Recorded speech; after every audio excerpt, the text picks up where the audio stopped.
Hello, everybody. It is me, Demetra K, and I am sitting here with Donovan, a recovering Democrat, Saadiq, and it is the Demetra K Show where we are live.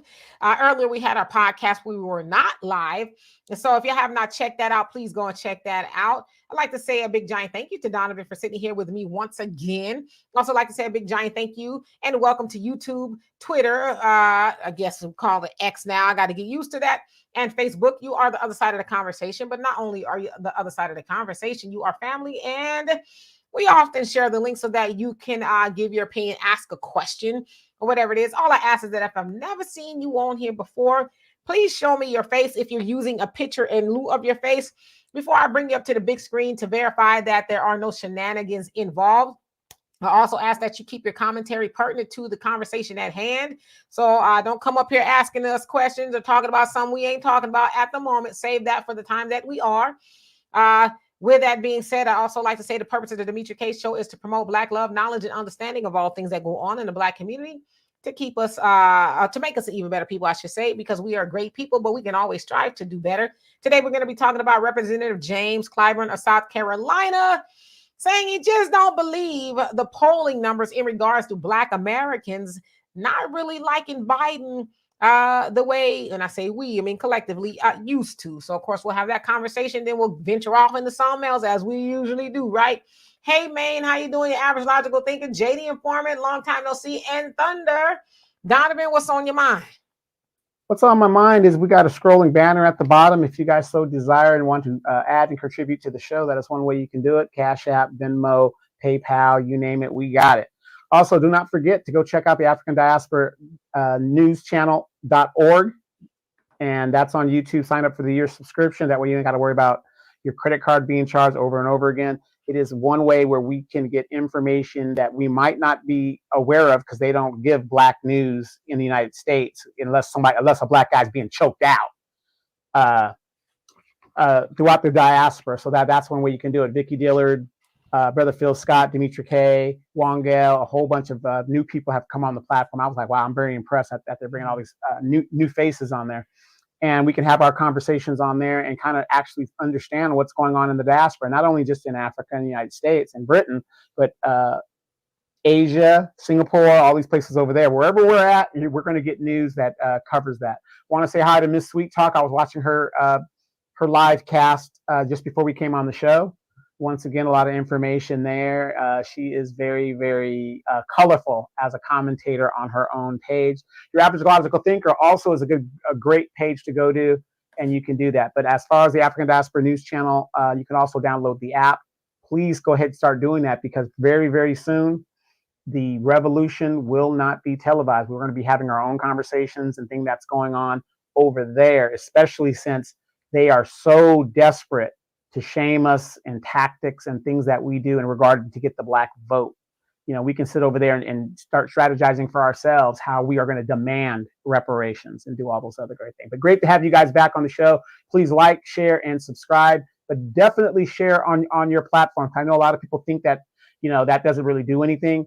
It does, because your family members, especially the ones that might be older and stuck in their ways, they're going to look at what you're looking at, and they're going to say, what the hell?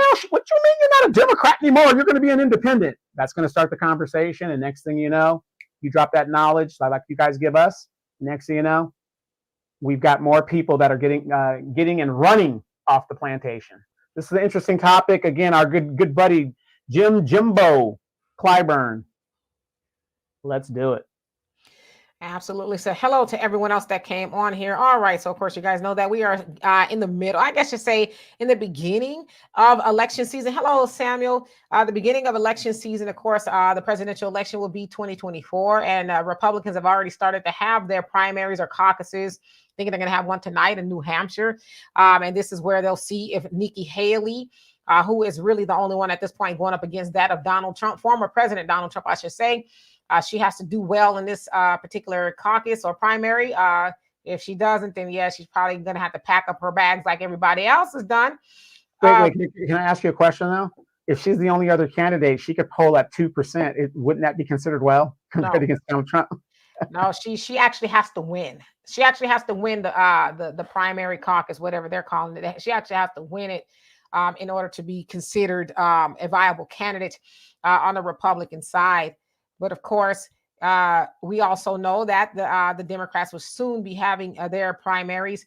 But one of the kingmakers is that of Representative James Clyburn from South Carolina. Of course, he put President Joe Biden back in the game in 2020 when he was running, and he wasn't doing so well at all. So when he went to South Carolina, Jim Clyburn said, "Hey, y'all got to, get out there and vote." And of course, we know the rest is history.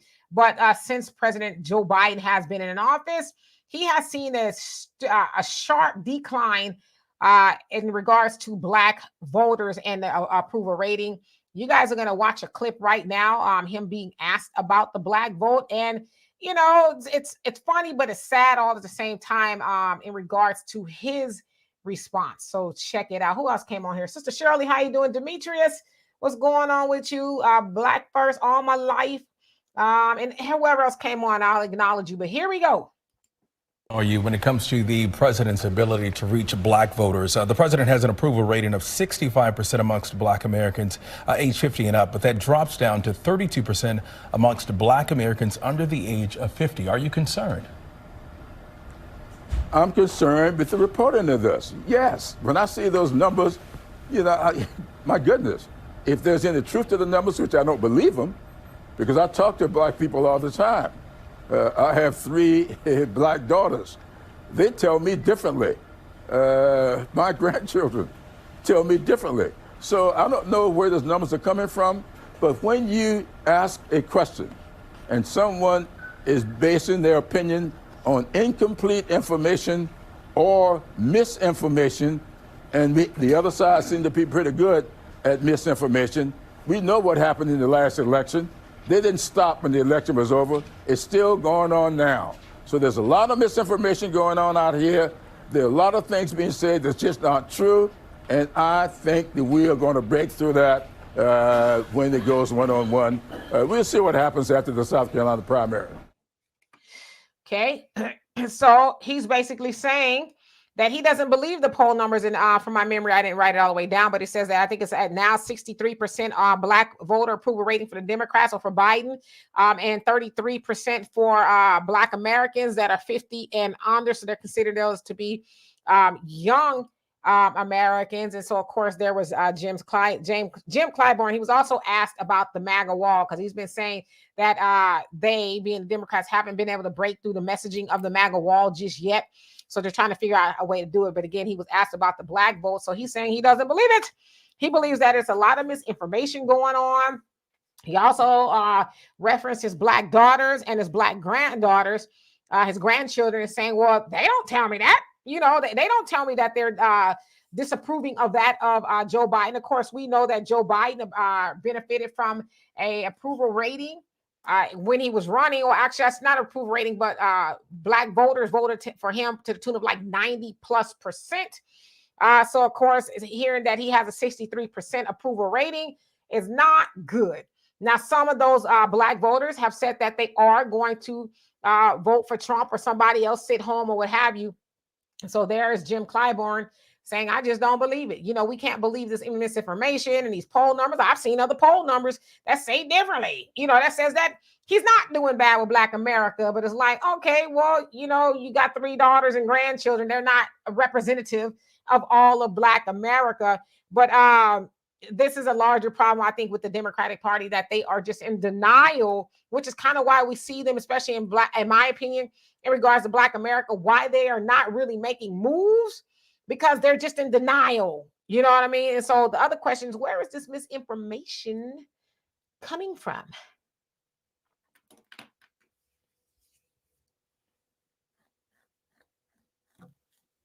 Damn, doggone cat always messes with my controls, and now he's back again. So give me a second here. That's like showtime. Yeah, it's showtime. All right, I am ready. How could he be in denial when Sheila Jackson Lee had to go to a runoff? This is a woman that has a 30-year congressional record in the CBC, former chair of the CBC, and all that other stuff. She had to go to a runoff, and in the runoff, she got blown out. Check one. The Louisiana governor's race. Black people in Louisiana had an opportunity to elect a black governor for the first time in its history. The nominee got blown out as black people sat home. These are the tea leaves. His black daughters are political stupids.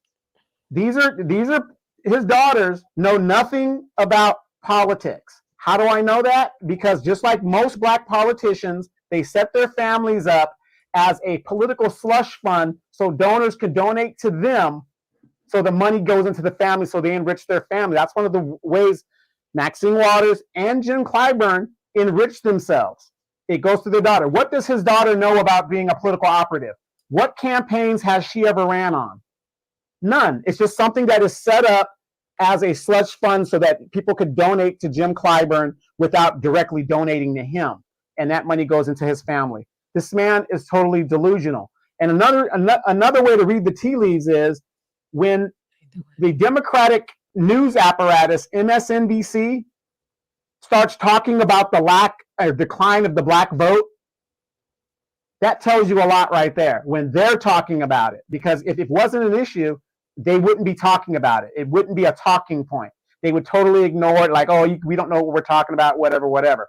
When the political bootlicks, like Charlemagne the God, comes out and says, hey, I was duped, that tells you something. Has the Biden administration ever gone back on the Breakfast Club? We're in political season, haven't done it. All this has disappeared. These are all factual things, because if everything was going great, you would open the same playbook, because the playbook works, and do the same things. So the man is in total denial. Yeah, absolutely. As a key figurehead, I would imagine at the Democratic Party, what is he, number 3, number 2? What is he? Yeah, he used to be. Notice that when the Democrats lost the House, all of the leadership stepped down. When they lose, they give it to the young people. So what is he now? He's a senior campaign advisor to Joe Biden's reelection campaign. So he's still pretty high up in the in the Democratic Party. Nancy Pelosi, they're in shadow. As soon as they win again, or we give them the House again, these people will be back. Right. So he's still pretty much a kingmaker in the Democratic Party. Yeah, they don't have the House anymore. Republicans do, but he's still a kingmaker in the Democratic Party. So as somebody in that position, he can't get out there and say, oh, yeah, these poll numbers are right, that we're fighting an uphill battle. He's got to sell. He's got to sell to the American people, especially black people, Democratic voters, that everything's good. Don't believe them. Everything is okay. Just continue voting for more of nothing. Keep on showing up, because he's not stupid. He sees the writing on the wall. He sees that people are starting to leave the plantation. He sees that people are no longer in love with Biden and Harris as they once were. So he's got to continue to sell the nightmare. Essentially, he's got to sell the nightmare to people. But unfortunately, there's some people who will believe him. And then I would say this too. There are also some people who just never, ever will leave the Democrats. And that's fine, because democracy, right, is their right to do that. But there's a lot of people who are like, I'm not doing it again. That's where those numbers are coming from. I mean, we see time and time again on the news, whether it's in social media, are we talking to somebody? They're saying, I'm not voting for the Democrats. I'm either going to stay home or I am going to vote for Trump or whoever is on that Republican ticket.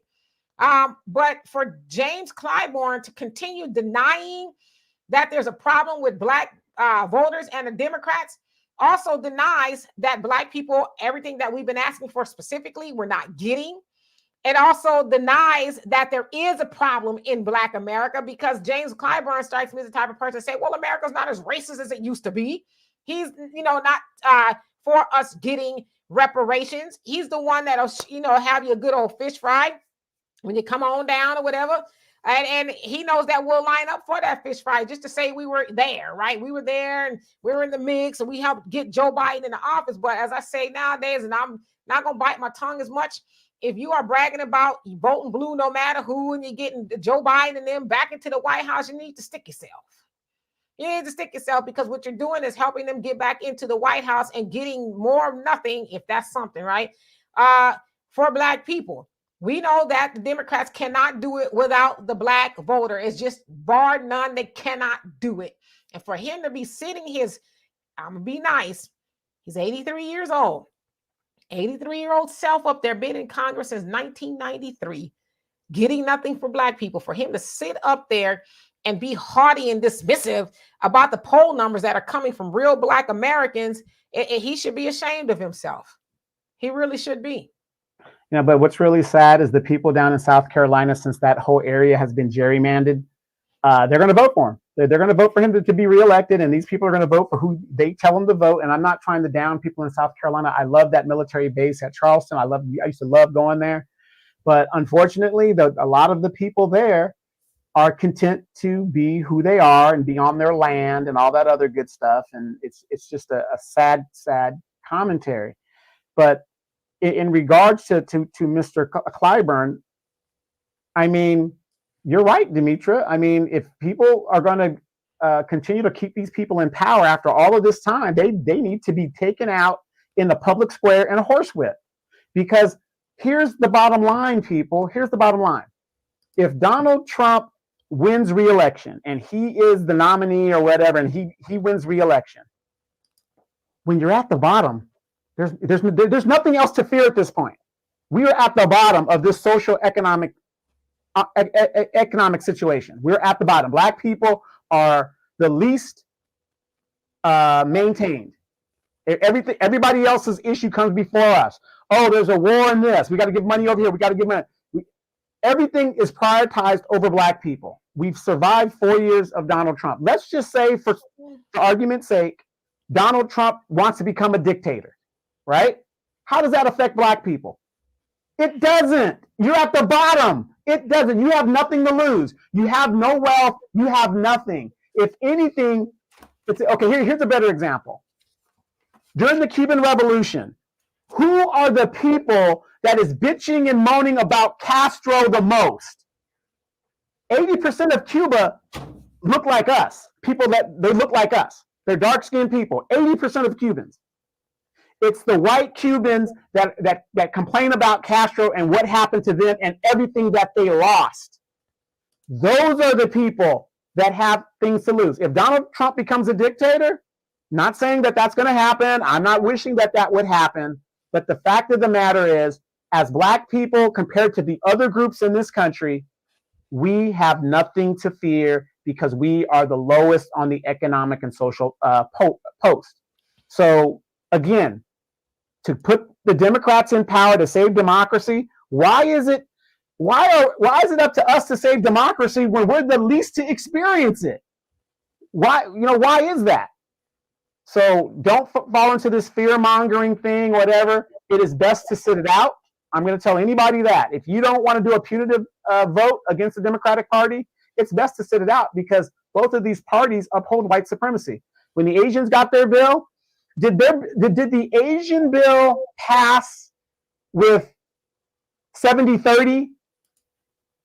Or was it overwhelmingly, both houses overwhelmingly voted that in?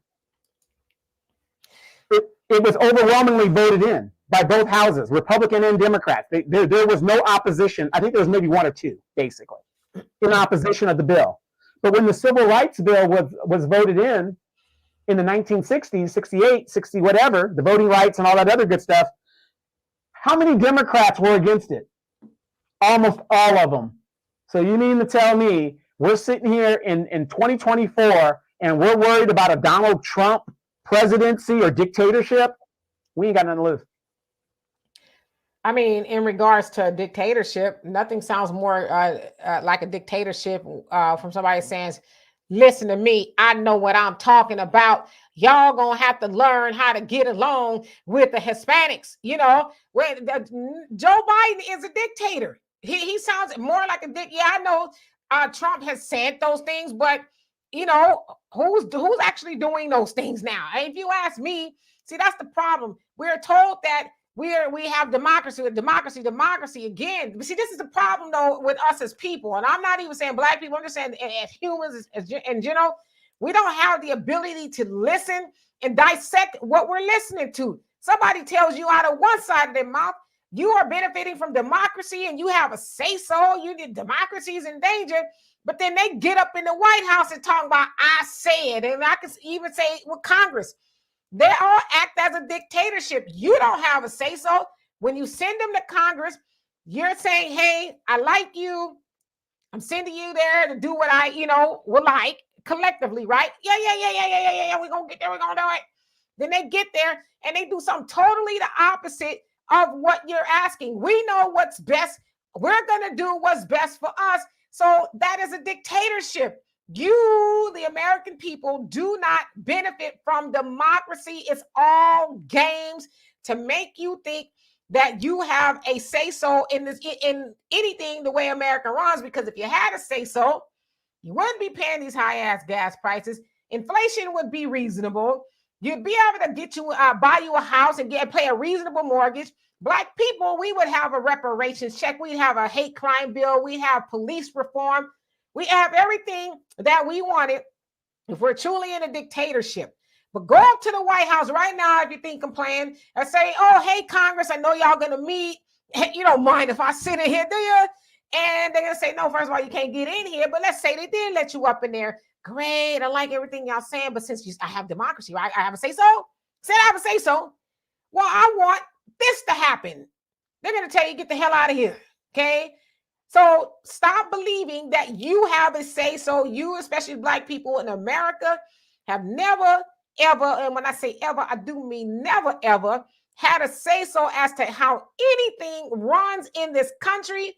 And don't you for a minute believe that now, because it's election season, and that's the mantra of the Democratic Party, that all of a sudden you run around here with all these memorandums telling people the way it's gonna be. It's a lie. And Black America, I see you on here. You say, hey, Lisa, how you doing? Thank you so much for the donation. I love it. Appreciate you for that. Let me put that up here. Black America, I see you saying that's not true. I don't know what you talking about, but we're going to surely get to the bottom of it. Let's see here. So Lisa Cabrera, y'all please go check out her channel. I know most of y'all know who Lisa is, but in case you don't, go check her out. She covers a wide variety of topics and is unapologetically Black and speaks up for Black America on a regular basis. So please go check out her channel. Information all the time. All the time. And she has beautiful cat. She has a beautiful cat. Of course, you would know that. Donovan being a cat man himself. I say he is the cat man of Moreno Valley. He got 19 cats in his yard. But thank you so much, Lisa. I love and appreciate you for that. Yes, Jay Bubba, we are live. And you say, if Clyburn is scared, he won't get those biscuits. When Trump win the primary today, they will lose it. Joy Reid is already having a fit. I mean, she can't control what they're doing in the Republican Party. Why should she care about what they're doing? And that's been the thing. They're trying to stop Trump from taking the helm of the Republican Party. But the people who are voting, for whatever reason, that's who they want. And, I was listening to this newscast today, and it was making a lot of sense. I tried to listen to different, sets of information. And they're saying, I don't think it's that people are in love with Trump as much as they want to get back to some sort of normalcy in regards to the economy. Like, people are so fixed on emotions and not really thinking about logically. You know what I'm saying? Because as I said earlier in the podcast that we did, it is said that a millennial, somebody trying to buy a home today, is going to pay about $1,500 more for a mortgage than normal. So people are wanting to get back to where they can afford to just breathe air, and they feel like Donald Trump is going to set the country back on that path, because whether we care or believe it or not, when he was in office, people, were doing financially better. So you can't argue with people's pocketbooks. You just can't do it. Excellent. What you're saying is spot on, because again, reality is what you see out your front door. At the end of the day, Ronald Reagan said, are you better off than you were 4 years ago? If you're not, here's where we're at. When we talk about dictatorship, if the Democratic Party actually believed in democracy, where's their primary? Where's their primary? Even Barack Obama, the last Democrat that was in office, he had a primary and primary challenges. It is repulsive in a so-called republic or democratic society for a candidate to run unopposed. That's repugnant. Barack Obama had to justify why he should be reelected, and he had a primary challenger. Primary challenger didn't do very well, but the point is he had to sell his ideas back. And of course, I got duped, Demetra got duped, a lot of you guys got duped in voting for this man twice. But again, when you guys are arguing with your family members, just what I've been telling you guys, I mean, think about this. Does this make sense or not? And you guys just tell me in the chat. If it makes sense, to just give me a 1 if it makes sense. I've already told you that when we're at the bottom, we have nothing to fear. We should not be fearing anything because we are at the bottom of the economic scale in this country. But agree with me or disagree with me. If you give Joe Biden a second term, what do you expect to get when he's not facing re-election in a second term? What do you expect to get? Are you going to be that foolish and give this man a second term when he didn't give you nothing in the first term? If you don't get it in the first term, you're not going to get it. It's as simple as that. So what you do is you don't re-elect this person, you re-elect somebody else. If we had a primary, you might have a better option, and you have a better option to get something with the newer person. But you give this guy 4 years, as our baby boomers and everybody else is getting older, this is the Democratic Party's way of delay. So you're looking at another 4 years of getting nothing. Then the Republicans come in. Let's say they do 8 years. Now you've lost 12 years till you got to the next Democrat. And then he's going to promise everything. And in the first term, totally ignore you. So again, when you guys are arguing these points, we're at the bottom of the economic scale. So there's nothing to fear. We have nothing to lose. They stole it all. They stole a third of all black wealth was stolen in 2008. And a so-called black president did not make us whole again, but he secured the banks. The people that took advantage of us, he secured the banks. Okay? So these are facts. This man is asking you to reelect him at 80-something years old to a second term. Notice, has he spoken anything specific to black people that stood by him and stood by his side? I'm going to stand by yours. He hasn't said one word. By doing these little platitudes, oh, I'm going to, relieve $12,000 of student debt for certain people. This, that. These little platitudes that has nothing to do with black people. We said specifically black people. If this man gets a second term, you guys, if you think being at the bottom is bad, it's a wrap for black people at that point. Thunder, you say somebody we both know is asking about that lipstick of yours. What brand is it? So normally it just depends. This is Fenty. So I have a couple of Fenty, which is Rihanna. She's black. Then I also have Sephora, which is, I don't know who owns it. I'm sure they're not black, but it's cheaper. And then sometimes I wear MAC called Ruby Woo. So those three is what I usually wear. So today I'm actually wearing this one because it stays on with me running my mouth all day long. I hope that helps. The one, he said, do black people care about democracy or do they care about the economy, immigration, invading? Right. But again, democracy is that word, just like when Obama was running and Coulter actually called it out. She says Obama never, and the Democrats, they never defined hope and change. They never defined it. It was their mantra. They ran around saying it, hope and change, hope and change, hope and change. But she said nobody ever asked them to define it. Like, what does that mean even? Because everybody is like this. Vote blue no matter who. What does that even mean? So it's what they do, right? They study these things to figure out how to get people. It's like when you listen to a song. You ever notice yourself listen to a song that you hate, or it might just come on the radio, and then you find yourself singing it. You're like, oh, I hate that song.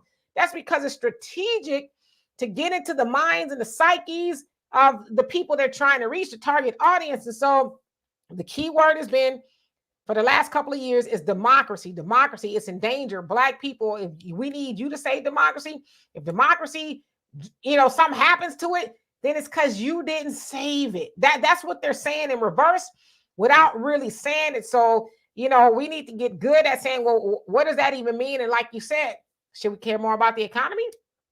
Should we care more about immigration invading our communities? Because those are the things that's hurting us.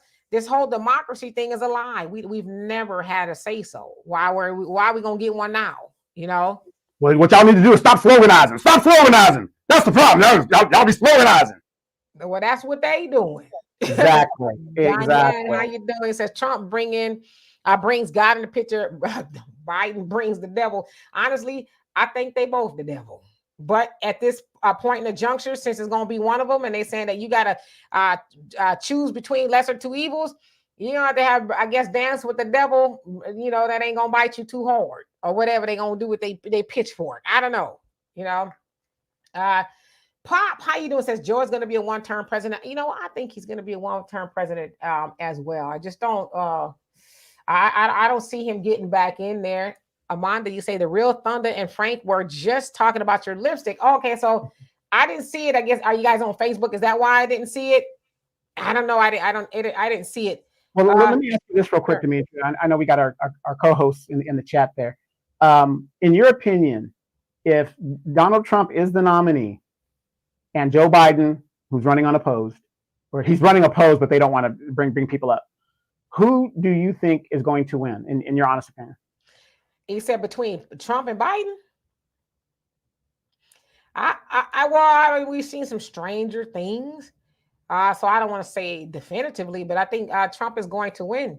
And I think they know that, which is why Trump has, and I'm not saying he's innocent, because I'm not saying that. I'm sure he's done some things. But I think it has a lot to do with why they have so many lawsuits leveled against him, because they figuring, well, one has got to stick, right? But to the point that he's saying, I mean, you find the president, former president, guilty, then that's a precedent where you have to start finding the ones from here on out guilty. And to think that Trump is the only one that's committed some sort of a crime while in the White House, then you need to do some research. But yeah, I think he's going to win. I think he's going to win. And I think the more and more we hear about these states wanting to take him off the ballot and do all this other stuff, I think it's going to really wake people up. Like, okay, well, if we have a democracy, why are you as the states deciding for us as to who is going on this ballot? Let us have a say. So I would say that about California, even though I have a lot of criticism of Gavin Newsom. He says, because they were proposing to take Trump off the ballot. And he says, nah, we're going to whoop him at the polls. If the people want Trump, then they'll decide that at the polls. If they don't want him, then they can also decide that. But for us to be running around taking him off the ballot, no, we're going to do it fair and square. So well, the thing is it really fair and square when California is basically a Democratic state? If you're a Republican, you're not winning nothing here, unless you're Arnold Schwarzenegger and you really don't know what you're doing, and people like the symbolism of it. But yeah, to me, that's a no-brainer in regards to keeping him on the ballot. He's not going to win here. Well, as far as and we're gonna open up the link in just a second. As far as the DNC, that's who they want.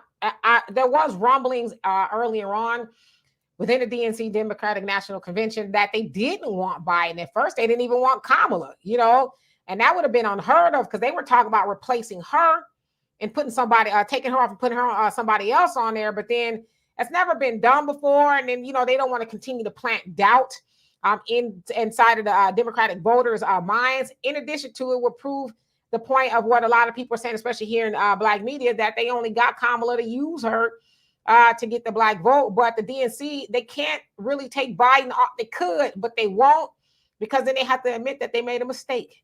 And they're not going to admit that they made a mistake. For one thing, no shade to anybody who's older. Biden is he's pretty seasoned. And looking at him and listening to him, it's obvious that he's got something going on. You know what I mean? And so to think that he's going to have another 4 years of that, does it get worse?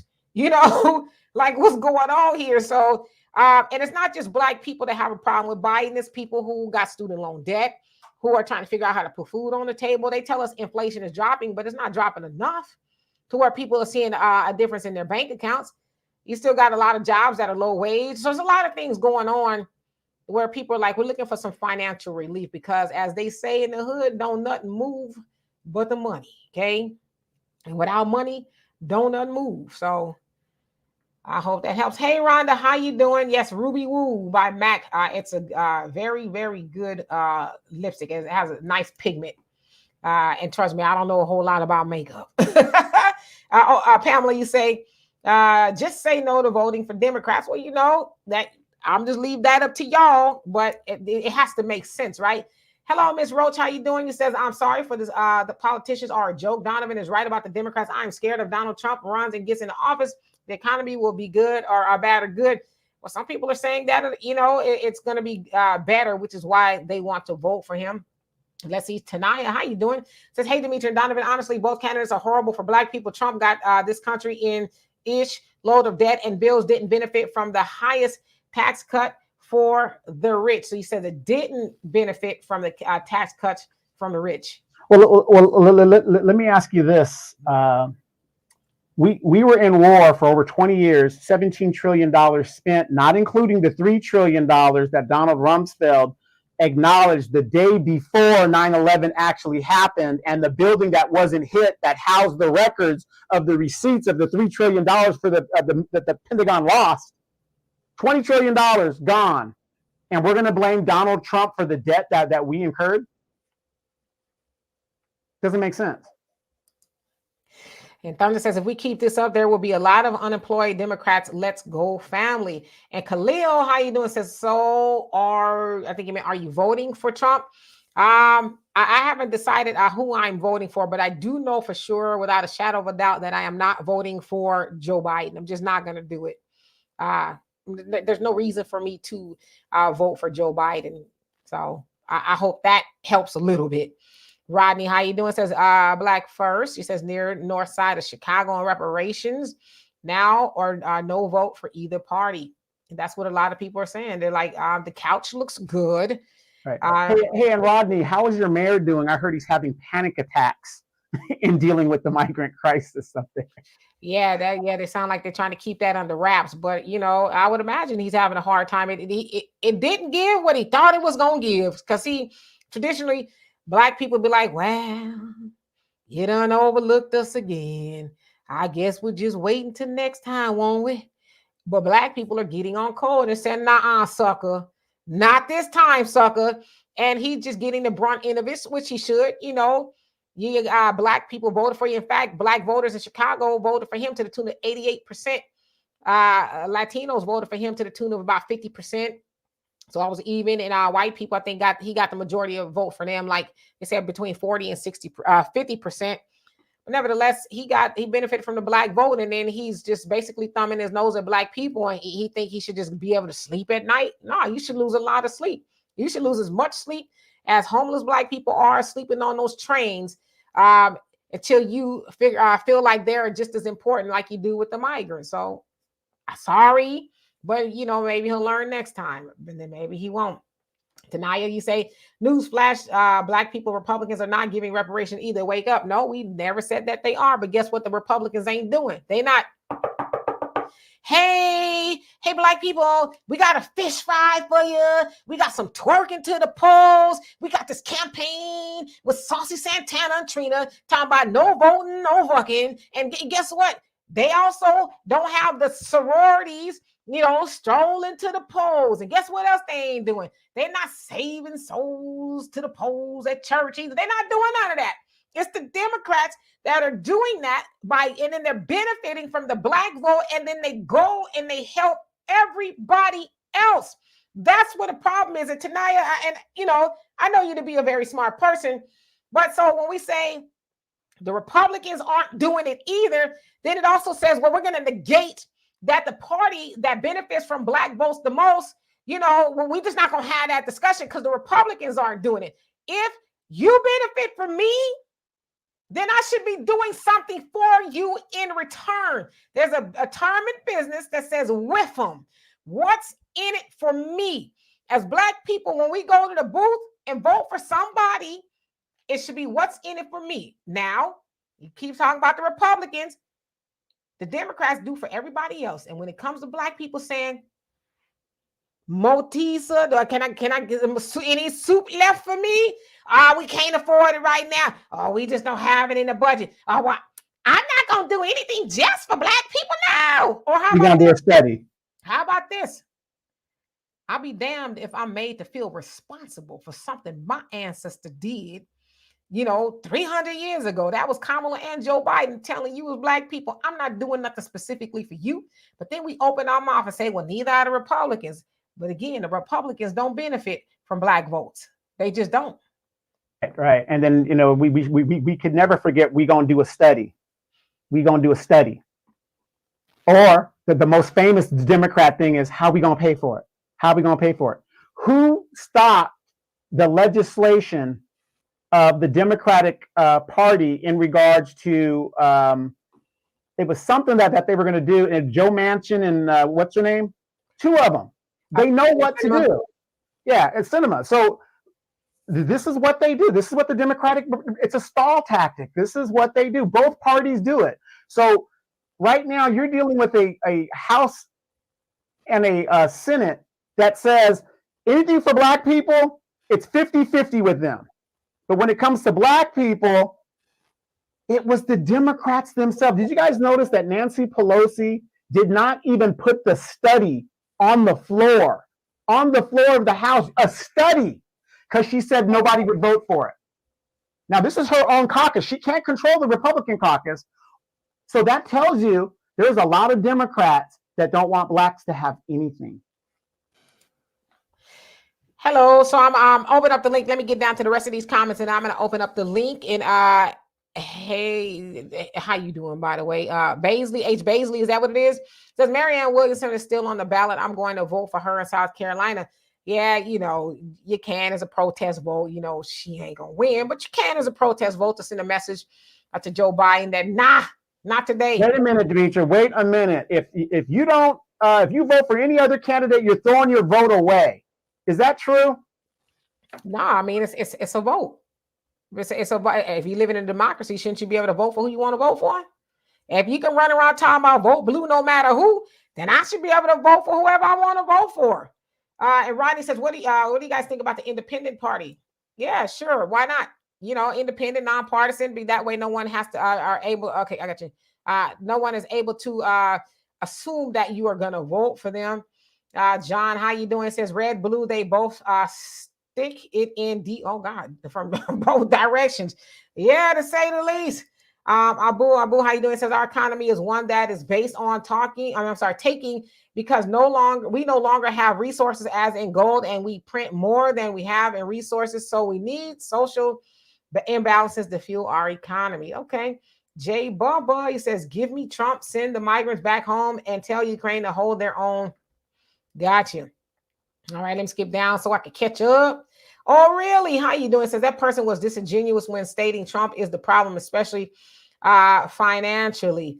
Yeah, and people have a right to feel how they feel. There's a lot of people just don't like Trump, and I see a lot of misinformation on the internet regarding both parties. But I just know that a lot of people said that they were better off under Trump. Can't tell them that wasn't true, because we hear a lot of people saying that ain't true. It's like, well, how you know? How you know it ain't true? Trish, how you doing? And see, Tyler, what's going on with you? Who else came on here? Rock, if I didn't already, how you doing? It says Brandon Johnson for president and Eric Adams for vice president. It can't get nowhere. I don't know. Are you serious? Are you serious? And Black First All My Life, thank you so much for the donation. Love and appreciate you for that. He says, I'll make the couch my polling place. A lot of people are saying that. They said it's a choice between actually going out there to vote and the couch. A lot of people are like, I'll just stay home and just watch the returns on TV, I guess. But that is your choice, because a lot of times people say, well, sitting home and sitting on the couch, that's a vote for Trump. It's like, that's not true. It's you're choosing not to vote. It's not a vote for Trump. Because on the other hand, why couldn't it be a vote for Biden? Because that's the Democratic talking points. Well, if you don't get out there and do what everybody else that's black is doing for the most part, and that's vote for the Democrats, then you are actually voting for Trump. Donovan will be back. I don't know where he went. Let's see here. Who else came on here? Sunday says, I'm talking about voting and writing in a candidate named Comfy Sofa for president. A lot of people are probably going to be doing that. They're going to be like, what? I remember California, one of the governor elections, you had people voting for Harambe and Hello Kitty. It was, it was a whole lot of shenanigans going on. But, at the end of the day, if you can write in somebody, then you should do that. So let's see here. Who else? John, how you doing? Says, greetings, fam. I'd rather vote for Marianne Williamson. At least she's for reparations. Yeah, you totally can do that. Beulah, how you doing? Says, the black leaders are truly in the F around and find out season. Year 2016 was the first occurrence. I'm trying to take cover. Yeah, they were starting to see the seepage from the Democratic Party to that of President Trump. Then, and then of course in 2020 seen even more. Now they're reporting that more and more, even of this day, that if the elections were held today, that Trump would more than likely be victorious over that of President Joe Biden. Go ahead. Well, let me ask you this question. What do you think we have to lose if Trump wins? What is it we got to lose? I mean, even Trump himself said, why not? What do you got to lose? The Democrats ain't giving you nothing. So what do you got to lose? And, let's give the people their props. The First Step Act, that was Donald Trump. Do you guys agree that the repeal of the 1994 crime bill, which was authored by Joe Biden, that incentivizes states to lock up these private prisons, wouldn't that be something that he can say, I did specifically for black and brown people, whatever you want to say? No, he's not doing that. And Nancy Pelosi and them could have overridden that stuff, but they just won't do it.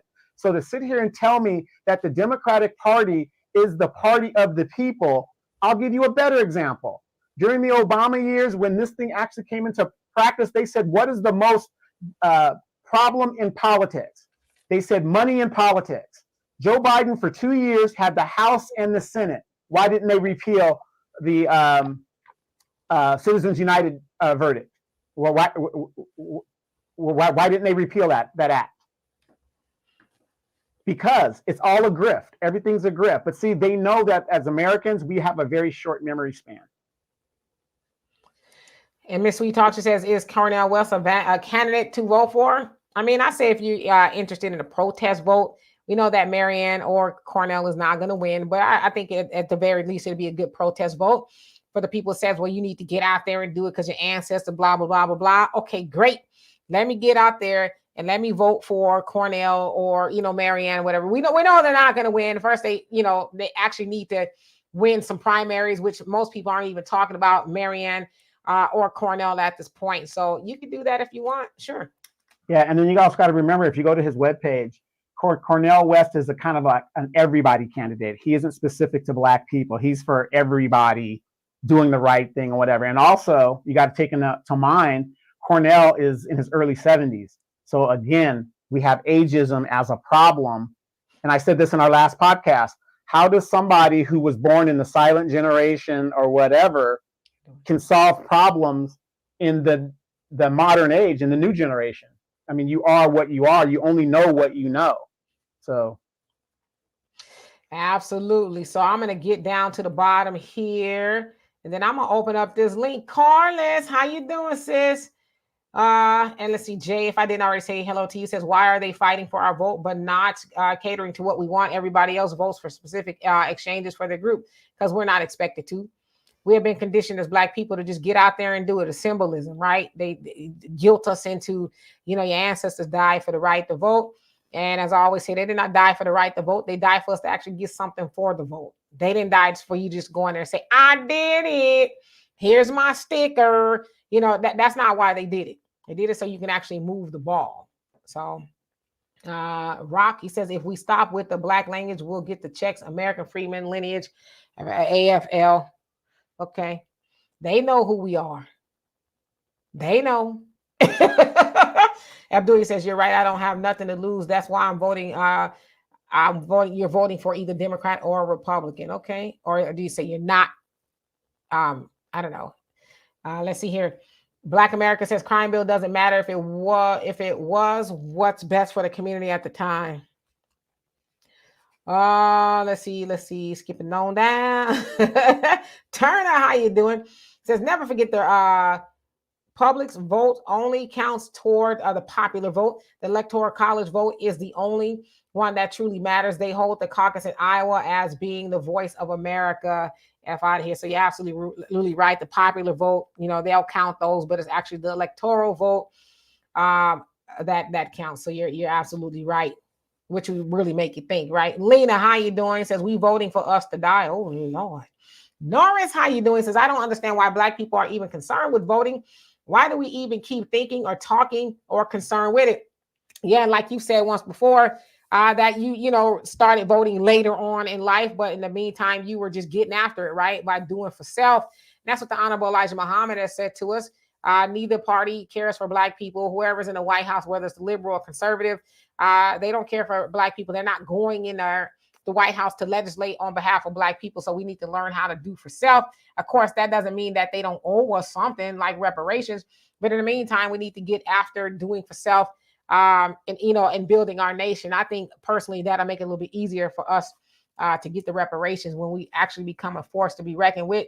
Because we know, especially in this country, we make up about the 10th wealthiest country with the money that we see in Black America every year. So if we were to use more of that for economical empowerment, and of course, as Dr. Claude Anderson tells us to do, vote better as a block of people opposed to voting against our oppression, then these politicians will start to say, okay, we got to start taking black people seriously. No longer are they just running around talking about I'm voting blue no matter who, and all I need is a fish fry and I'm gonna be all right. They'll take us a little bit more seriously. Yeah, and it's very important in verbiage. Now, remember, we were asking for reparations. We got to stop saying that. We're demanding reparations now. Do you see the difference in the word usage? We're demanding it. And that's what we got to start doing. No more asking, because when you have to ask somebody, then that means they have the power to decide if you're going to get it or not. No, we're going to demand it because it's something that we're owed. So we got to start saying demand. Absolutely. I hear you, Abdul. Carla, if I didn't already, how you doing? He says, I'm sitting it out. Black Butterfly, how you doing? And DW, what's going on with you? Says, I'm going to do what I did last election, which is write in reparations. Yeah, it's your right to do that. If you can write in somebody, you can write whatever you want. Like I said, I've seen it all. Especially, I was in California, Donovan, when people were writing in Harambe, Hello Kitty, and a whole bunch of stuff because they just weren't in love with, I forget what it was at the time, but C. Tyler says, that's stupid. Vote blue no matter who. Yeah, that's what people running around saying. And Milo Factor, how you doing? Says, Joe Biden showing up empty-handed in South Carolina speaks volumes. Right. Well, James Clyburn there, who allows him to come in there and talk to black people about voting for more or nothing. Joe Biden's like, I ain't got to do nothing but show up with an empty wagon making all that noise, and they gonna love me regardless, right? So anyway, I'm about to share this link. And as I said, if you have nothing pertinent to add to this conversation, please hold your commentary till we are discussing that. But I'd like to hear from you all in regards to this topic at hand. Again, if I have not seen you on here or do not know who you are, please show me your face before I bring you up to the big screen. That way I can verify that there are no shenanigans involved, because we had that happen once. And trust me, I'm a believer. It'll never happen again. Race Pace, she says, people with the sit out attitude are almost not thinking logically and are slapping our ancestors in the face. Right in, Dr. West, instead of doing nothing. Well, I just feel like it's their right to do that. He said they're slapping the ancestors in the face. It's a slap the ancestors in the face when we go and vote for nothing. They didn't tell us to just go up in there and do it, twirl around in the booth, and then come out and holler to everybody, I did it. That was what would be more homage to our ancestors if we said, hey, y'all fight for, as I call it, the false idea of civil rights, but at least y'all was fighting for something, right? Y'all got something. We haven't gotten anything since that. So that the big payback for them is to actually move the ball forward and get something. Way it's going now, we are getting something for everybody else and not Black people. And so if you, and I'm not telling you to do it, but if you want to sit home on the couch and have some popcorn, whatever you want to do, that is your right to do that. But the ancestors ain't going to be mad, but they're going to be mad if you keep on getting people in office who keep slapping their rear end at you. Right, and you know, and I see where you're coming from with that aspect, but it's not a slap in the ancestors' face, because we've been voting the way they've been teaching us to vote. Like, again, I'm a recovering Democrat, and all I've been getting is a sticker that says I vote. Louisiana showed by sitting out the power you have by just not participating. Do you go into a store and you see nothing that you want, but you leave your money and you leave? No. You wait until they have something that you want in the store, and then you go buy it. So another option for us to do, just like they did in Louisiana, and I was so proud of them because I was born in Louisiana, but I was so proud of them and highly surprised. They sat it out when they could have had the opportunity of the symbolism of getting a Black governor. What was the Black governor going to do for them? When the Black guy that was running for governor, what did he say he was going to do for Black people in Louisiana? In the words of the great Jerry Monroe, not a damn thing. And the Black people sat it out because neither of those candidates were offering them anything to vote for. So it is a tool to be used. You know, again, you know, I'm not telling people how to vote, how you're going to do it, but it is a tool. And guess what? Look at all the pundits, MSNBC, Fox, CNN. They all gauged the numbers and said these people were registered to vote and decided not to. So we're not telling you don't register to vote. I do believe you should register to vote. But however, that doesn't mean you have to vote. And this is how they're going to gauge the numbers. Hey, Carlos, how you doing? Hi, y'all. How you doing? A long time no see. Oh, I'm over here doing some things, moving and shaking and quiet. What's on your mind, sis? It's so funny that that you just said Gary, because Gary said that Trump was coming back in office. He said that. He said that. He said, you watch what I tell you. He said he coming back. And I believe it. People are sick of Biden. Biden, what? What is he doing? He ain't doing nothing. I ain't gonna say Trump is the best thing to be in office, but I'm just trying to figure out how. I look at California, because that's where we're from,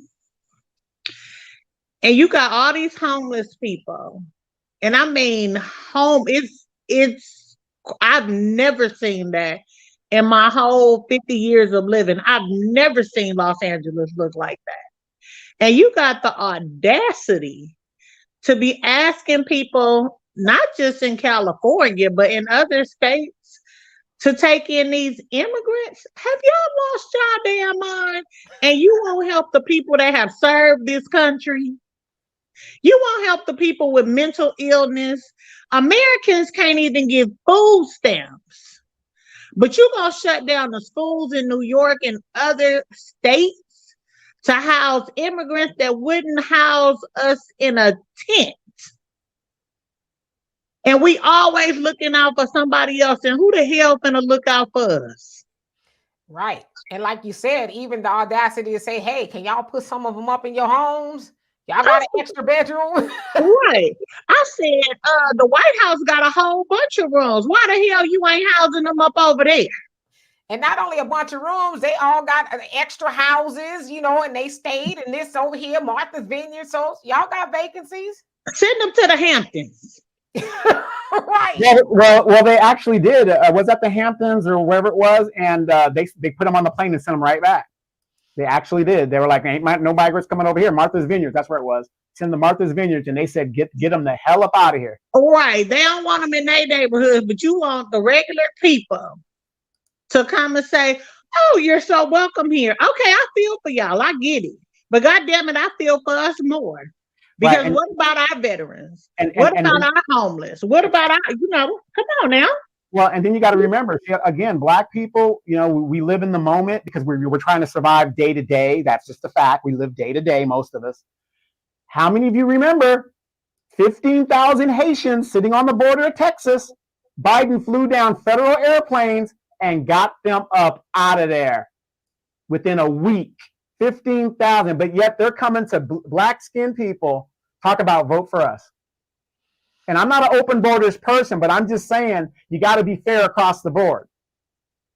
How are you going to come to me and you're going to throw these people completely out that actually came to this country under humanitarian reasoning?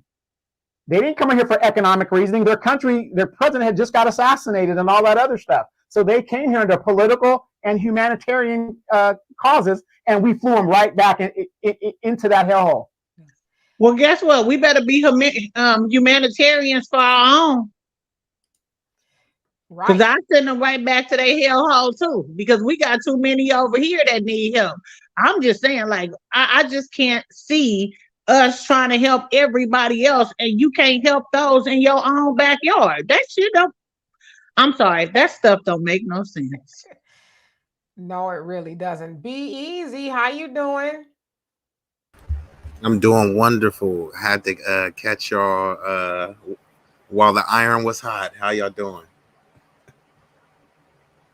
We're doing marvelous. What's on your mind? It's a lot on my mind, and salute the sister that just spoke. I want to touch on some things that y'all was touching on earlier, but I'll piggyback off what she was saying because it's a growing sentiment where, people are doing the kind of political and moral bullying and shaming Black people to be their like mules for their issues. So for instance, Mark Lamont Hill has had like a recent viral speech where he was going off at the Black church, for allowing Biden to speak, but he was also praising those protesters that came in there shouting free Palestine. If you look at him and a bunch of other pundits, it's like free Palestine all day. And look, I support a ceasefire, etc. But some of these people make 20 posts and all 20 of them are about Palestine. And then people are saying, oh, the connection, you got to draw the connection. And look what Malcolm said about Palestine. And I've heard many like pundits, and these are people that are sophisticated. I like their analysis, but they don't talk about nothing Black. So, I had to kind of fall back a little bit, and they're telling me that, hey, their red line is the genocide in Palestine. So it's like, look, when I'm talking to people in the hood, the average person, regardless of race, is living paycheck to paycheck. The first thing that come up is not, the Palestinian or Hamas and Israel conflict. So have you guys been seeing that, or have you experienced that where people are trying to bully you into weighing in on that issue? Yeah, which is why most of us in Black media have not that we're not paying attention to what's going on. So there's a few things. One, Black people in general, we're always going to everybody else's burning house per se, right? Whenever something happens with somebody else or some other group, then we're and we leave our own issue. So number one, we want to focus on our thing, right? The other thing is, especially on a lot of these platforms, we can't talk about it like that because there's a lot of censorship going on and all that other stuff. And the other thing is, to your point, we will not be bullied into that. And a lot of people are mad that the Black media, the real Black media, are just like, well, we see it, we have an opinion, but we just gonna continue doing what we're doing. So yeah, and which is why I'm not speaking about it because I'm oblivious to what's going on. I see everything that's going on for the most part, but we got to focus on our issues here in Black America because we've been in a genocide since we was on the plantation. So that's what we need to be focused on. But I have noticed it. And that's the contradiction, right? Because black people do this and black people don't do this. You're not like these other groups. You at the bottom of this. And I like that you use the burning house analogy, right? Because I actually use that all the time. So our house is on fire. Our entire house is on fire. The neighbor's house about 10% on fire, and someone else's house is on fire in another country, and we're running out of our house like, we got to go put out the fire in another country. Oh, we got to help the neighbor, and meanwhile our house is burning to a crisp. And then you know what we say after that? God's plan. Hey, I've been always told. I've always been told by my mama and my daddy, God bless the child that's got his own. Okay. So God wants us to have our own, be self-sufficient. You know, when our house catches a little spark, we need to be prepared to put it out instead of saying, everybody help us. We helped y'all. Now we need to be in position always when it comes to our people. Absolutely. Yeah. And then go ahead. no, and then another thing too, like I liked how you guys were bringing up the Jim Django Clyburn when he was talking about stop sloganizing, and that's why we losing, because to defund the police. And then a lot of people bought onto that talking point, but when you just look at the metrics, none of those police departments were being defunded, and the ones that actually did get defunded, it was less than 2%. And you heard Joe Biden himself saying he wanted to fund the police. So how did that hurt them? And a lot of people bought into that, but their whole identity is sloganizing. And right now they're going on Kamala. It's just abortion 24/7. Like they're ramping up this abortion reproductive rights tour, and they're using a bunch of slogans too. Well, you got to remember that they're doing that in regards to the sisterhood of women. And I'm not trying to make this a black man, men against women thing, but the Democrats have thinking that they're going to get these suburban moms and stuff to go on an issue that has to do with women's rights. And that's just the way to pull in strangled voters to come in on that one issue. So if you're a Republican woman, and the Republican women are rabid about being Republican women, and the Democrats are saying this is an issue that affects them, how do you think they're going to vote? Like, okay, I'll give you a better example. Have you heard about that in Florida? Ladies, in Florida, Ron DeSantis got away with forever alimony. The women in Florida, especially the white women, are losing their stuff. And they said they will never vote for Ron DeSantis again because he got rid of forever alimony. These type of wedge issues is what they do. And it's all a game. This is all a power game. They don't care about the people. It's all about power. And that's all they care about. Absolutely. Entree, how you doing? Let me unmute you. I'm sorry. There you go. How you doing? I'm doing good. I would say I'm going to go ahead and vote for Trump. And it's not that I'm a Trump fan, but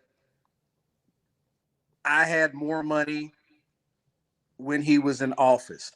I think Philip Scott did a breakdown, and he was like, more of us Black Americans were creating our own business and we were thriving.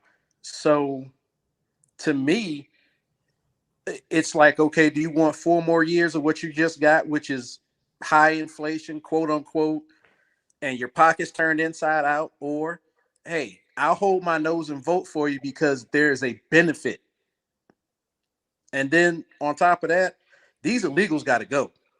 I don't care where they go as long as it's not in America, but they have to go. All of this money for them that comes out of nowhere that they say they don't have when it pertains to us, that's got to stop.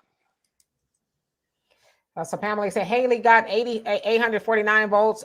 Trump got 1,069 votes in New Hampshire. So I don't know if the primaries are over, but sounds like Trump is ahead. But she didn't do that bad if you're looking at the numbers. She still needed to win, so I don't know if it's over yet, but I guess it remains to be seen. But she's gonna get destroyed in South Carolina. Yeah, that'll that's be the embarrassing. issue. But Mr. Jones, in regards to the illegal migrants, again, Let's see who she is.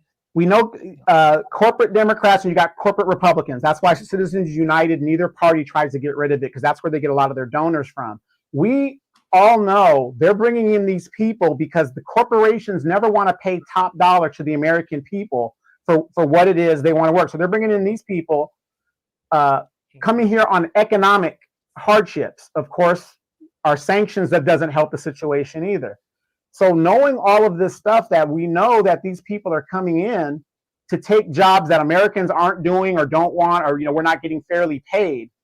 In your opinion, what do? We got AI now, and Dimitri and I were talking about it in an earlier show. Young people, you're not going to be able to buy the American dream. It's going to be renting the American dream. So what do you do when the jobs are significantly less and people are willing to come into this country through the court system? Because the Supreme Court just ruled that they had to take down the razor wire in Texas to let these people come smashing over. What do we do when our own elected servants are making laws to basically water us down and basically wipe us out? How are we supposed to survive? All right. First off, Governor Abbott already said he ain't doing that. So that's the other part of that is it that we don't want these jobs, or these companies are unwilling to pay us a fair rate for it?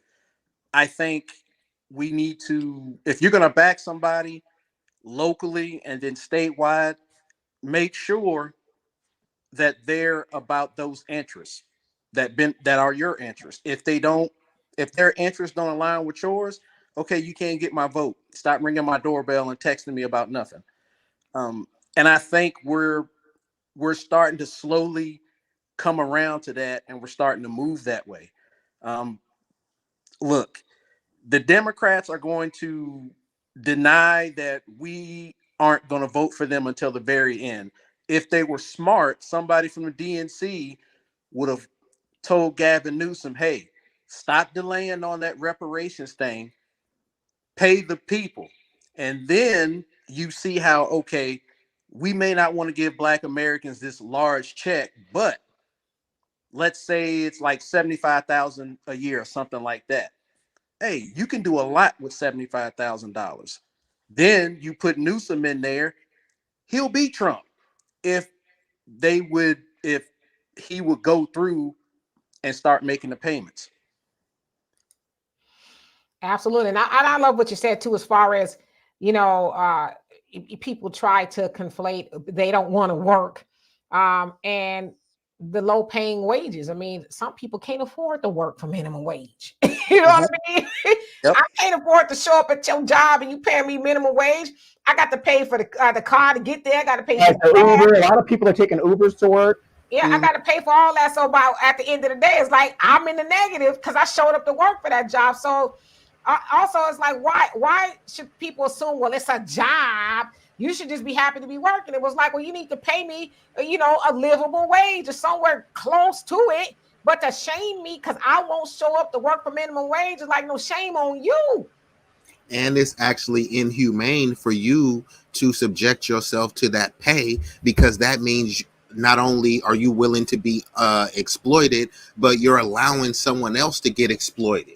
Right? Like, that's the thing. People act like they're so humane. Oh, they don't even see the arrogance. Nancy Pelosi, some other people, they were saying, oh, well, when the immigrants come over, who else are going to pick the fruits? If I was an immigrant, that would be offensive. You saying I'm only like reserved to picking fruit? It's, you know what I mean? And now technology is advancing. If you just type in new age farm equipment, they got a lot of farm equipment that they're not even using as many as these illegal immigrants that is being portrayed.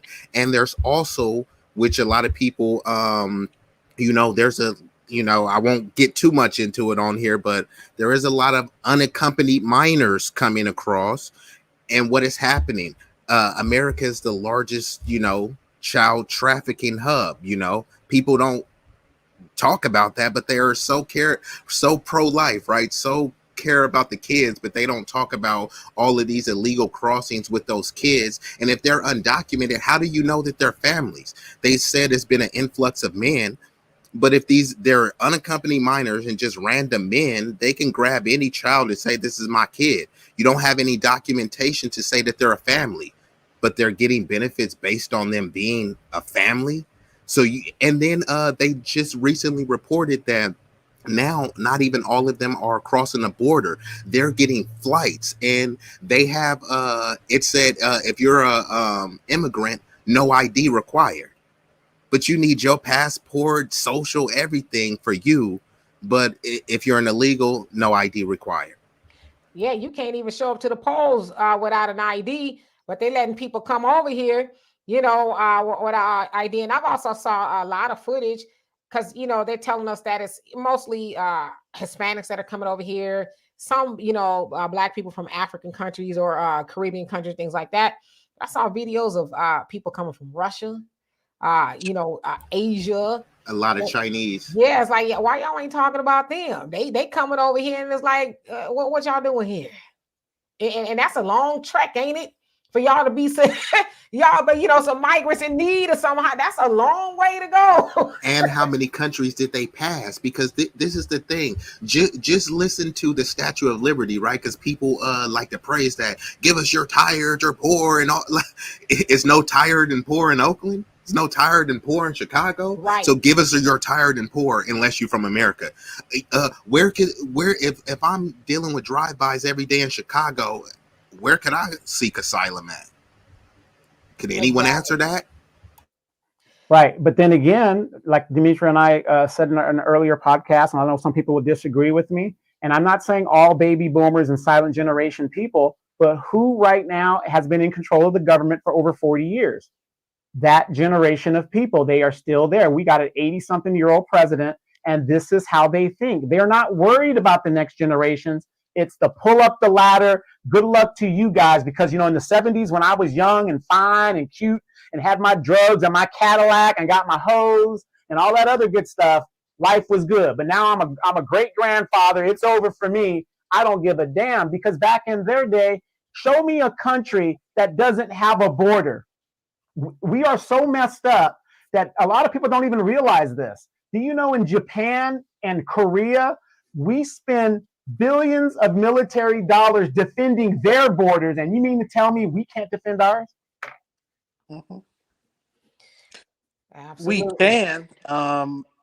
I think if Trump gets in there, Governor Abbott can't run anymore. I would put him as my DHS, because I know that the border protection is going to be legit. There ain't gonna be no playing down there. That's a suggestion. That's what I would suggest. I also think we're talking about the migrants coming over. There was a story of migrant teenagers working in North Carolina at a cereal company and other places. Now, aren't those things don't they go against the child labor laws? I thought. They're And supposed to. yeah, and yet no agency, Department of Justice, nobody's coming down, pressing charges and pushing the issue. Yeah, Right. the employers never get no heat because, Donovan was alluding to, this is a corporate policy for both sides. The lobbyists, the donors, they've been saying it flat out. Like I don't know why people are still confused about it. They've been saying this flat out. What you was talking about, the child labor, they're doing it over in Michigan too, working them like 18 hours. Some of the kids as young as 9. And there was a report, I don't remember exactly, but one of the kids had got injured. But this is what America was built on. Like, there was like blood wars fought to even have any type of worker rights. Like, the country and government never wanted workers to have rights like this. Absolutely. So anybody else have anything else to add before I let somebody else up? No, I appreciate you. I Thank you. love the broadcast. I try to catch y'all whenever I can. And we love you being here. So come back and see us again. Be Easy, have anything else to add before I let somebody else come up? Yeah, I just want to say thank you for having me up, and you guys are doing a great broadcast. I will say another thing about since the brother was talking about Texas. I don't know if you guys seen it, but Tucker Carlson had put out a thing like a tweet or something. And you know, all of his stuff goes viral, talking about where are the men in Texas to defend the border, because he was crying about how the Supreme Court, sided with Biden with the barbed wire. And it's people like him that's getting all of these views, and people hold him up as like he's just some smart, virtuous person. But the dude is from California, right? Where was Tucker at defending the California border? So you're trying to incite all of these people Yeah, to go he out there might and do. want to be careful because you don't want to be telling people to do that, because then you'll be having an answer for that too. Exactly. So that's all I want to say. Well, Thank you. thank you. Come back and see us again. The funny thing is, Demetra, we've been doing these casts for a long time. And, sometimes when we did them and you only had 13 people watching, and ladies and gentlemen, we don't do this for likes and clicks. We do this to get the information out and let you make your own decisions, because again, the most dangerous voter is an ignorant voter. That's the most dangerous voter. So if you got the information, do what it is, what you will with that information. But I do have to say, and you guys, I've been with Demetra since, we've known since we're in high school, but we've been doing this for at least 6 or 7 years on the podcast. Seeing the intelligent people that have come on the show, also educating us and giving us information, and just doing all this, it makes it all worth it. Because like I said, if we can change 1, 2, 3 people, not to vote the way we want them to vote, but to give them a different perspective, it's all worth it. Again, I'm the recovering Democrat. Why was I a Democrat? Because my mama raised me to be a Democrat. My daddy was a Democrat. My grandfather was a Democrat. Everybody was a Democrat. Just vote Democrat. Vote, vote, vote, vote, vote. But then when I started realizing I keep voting and my situation is not getting any better, and now people are seeing where we're at, and again, when I say my situation wasn't any better, I was in the military, but I'm saying in regards to my people, we weren't getting any better. Why is it that we are worse off now than we were before the civil rights movement? Please explain to me how people who were released from slavery with just the clothes on their backs could go and build Black Wall Street and get it out of the mud together. And here we are with all this technology and stuff, and we got the gender wars between us. We got this, that, and this, that. We have to come together at this point, because another Democratic administration will be catastrophic for the Black community. And I know people say we don't have a community. For Black people, it's going to be catastrophic. If you didn't think if we didn't get nothing in this first term, and you're sitting here thinking this man's going to give you something on the second term, I got some beachfront property for you right there in Nevada. If you're thinking like that. Yeah, another thing is, if he really wanted to do something for us, he would do it now. So, we'll say, hey, I want some more of that. But they know us. They have studied Black people. They studied the dynamics of the Black voter, and they know all we got to do is lie to them, keep the carrot in front of them, and they'll continue to show up for more of nothing. But that's definitely changing. What say you, Corliss? I say they ain't gonna get nothing but some soft PP and some hard bubble gum. I personally don't want none of that. That's all he giving out. Ain't nothing standing up around here, not even truth. So they can let that go. Yeah, I'm gonna pass on both of those. Who else came on here? Sparkling for Jesus. How you doing? It's a very interesting name, by the way. Mike Nice, did I say hello to you? But if I didn't, hello. Rodney says, do you guys know about the Civil Rights Act that was passed in 58? I know there was quite a few of them, but the specifics of it, no. Not off the top of my head. Easy said, give them a fish fry, etc. Right? Yeah, that's all you get, some fish fry. I don't know. Maybe if you're good, you get some hot sauce to go with it this time. Timothy, how you doing? Says, why? Because we as a people have a gene defect. Because we as a people have a gene. Huh? Now what you talking about, Willis? What you talking about? I'm scared to even ask. I put the link up there for those of y'all want to come on here and add to this conversation. Okay, if you've already come up here and said what you know a million times, you know who I'm talking to. You ain't got to click the link today. Come up here with a new idea, okay? Something new. We don't want you to sound like a broken record on here, okay? We don't want people to get tired of you. So I'm gonna put the link up here again.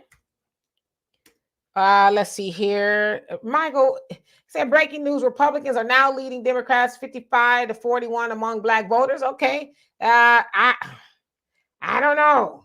You've been saying some things that's like lately, so I don't know. I don't know.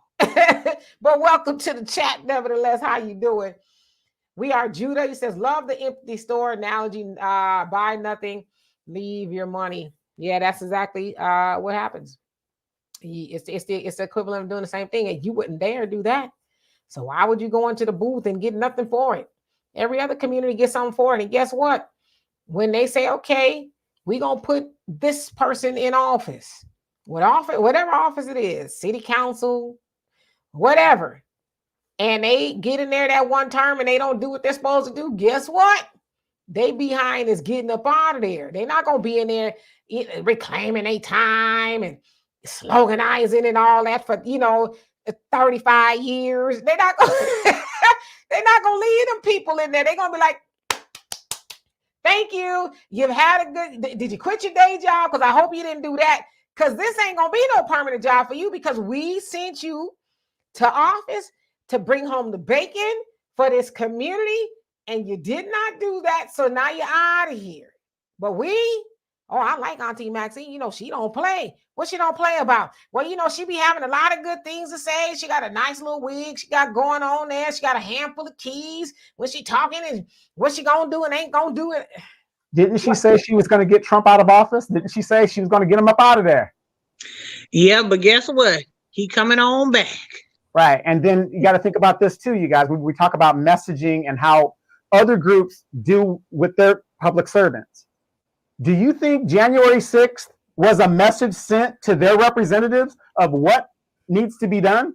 That was a message all in all. But see, we look at it and spin it like, oh, they're trying to overthrow the government and democracy or whatever. No. They want democracy. They're telling their representatives, you better start listening or we're going to be coming back. That was a message. And look at the Republicans that are lining up behind Donald Trump right now. Dang, crazy. How you doing, Biko? What's going on with you? Pretty good. How you doing today? We're doing well. What's on your mind? Well, I would say here in Georgia, from what I can see, is Trump should win pretty handily. The baby boomers like myself will probably vote for Biden, but it won't be enough to carry him through, because the younger people and white women, they're going to go for Trump, from what I can see. It's going to be the same scenario that I saw with Stacey Abrams. They were talking her up so good, and I was looking just at the data. I knew she was going to get slaughtered by Kemp. The same is going to happen to Biden here in Georgia. On the local level, as far as Ossoff and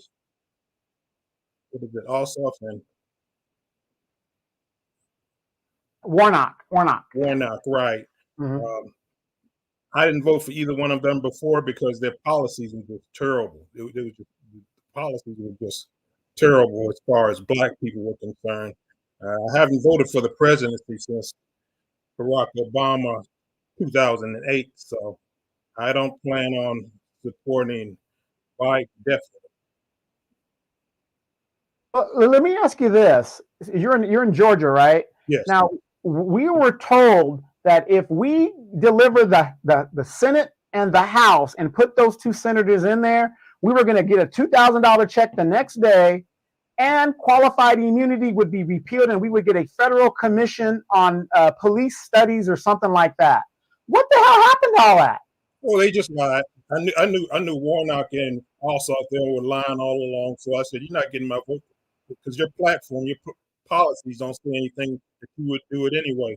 It's just a shame, I think, that Dr. King's church, the church that he built in the community for Black people, we've got homeless Black people downtown Atlanta sleeping tonight in the cold.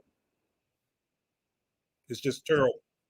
Well, then again, not only do you have Americans that are sleeping in the cold and, taxpayers, to me, one of the biggest national disgraces is you have almost 1 million veterans, 1 million of them that are sleeping out in the cold.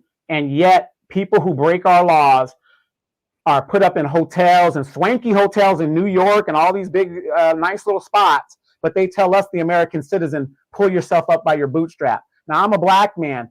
First of all, just like Martin Luther King said, I got to have a boot before I can even pull up the strap. That's true. GP, what's going on with you? It was good. What's on your mind today? Well, so basically, like, I got something of substance to add to this conversation. I'm gonna keep it like 10 minutes. I'm about to head to the gym after I get off here. So, brother, did you say 10 minutes? Yes. Can you give us the 2 and 3? Well, I'll try. Yes, I'm gonna condense it as much as possible. I appreciate you. Okay, so basically, like, about this Republican and Democrats, the Biden administration and Trump administration, what I'm about to tell y'all about what happened, whether or not Biden or Trump was in office. Now, I think this happened in about 2019, and racism is going to be prevalent whether the Republicans or Democrats in this party. And this, what happened to me, is proof of it. So this happened in 2019. I was working a job at the Minute Maid baseball park. I was working concession stands, and I was living with my parents this time. And so I had bought a firearm. I was diagnosed with ADHD and bipolar at 7 years old, and I was on medication for that till I was 22. And in 2019, I was 19 at this time. My parents called the police because they were scared because my bipolar disorder. I told them I wasn't going to do nothing. I was starting my transition to being peaceful and tranquil at that time. And then so my parents called the police had took me to the mental hospital, and it was unnecessary then. So basically, like, after I got out the mental hospital, I was mad, didn't want to talk to my parents at all. I completely just shut myself out from my parents at that time. And then so it was like 3 months later, I was getting over the situation. What happened was that 3 months later, the police came banging on my door. I had a date on this day, and I was chilling at my parents' house, waiting for the time for my date to come out because I had a female coworker who said she'd go on a date with me. I never got to go on a date at that time because the police came banging on my door. It turned out 3 months prior, the police wrote up so many lies on that report that they presented that to the prosecutor. The prosecutor presented that to the judge. And when the prosecutor presented that to the judge, it was so many lies that they were under the impression that I assaulted my parents or my brother. And the police lied, and I was put on 3 years felony probation behind that. And I wasn't able to work from October 2019 to October 2022. And the only reason I'm able to work now is because with me successfully completing my felony probation, my record shows up as an arrest instead of a felony. And then during this time I was on probation, I was so miserable, and then I almost completely internally taken over by darkness inside, and I wanted to die not being able to make money because I was denied every single job I interviewed for at that time. And basically, like, the anger I had toward that situation triggered my third eye opening. And then basically, like, I wanted to die. And I almost sold my soul to the devil for fortune at that time because I was so desperate for money. And I know that stuff like this will happen whether Republicans or Democrats in office. This stuff will still happen to Black men every single day because I'm not the first one that it happened to. So whether Republicans or Democrats, stuff like this will still happen to Black men regardless of what party is in office.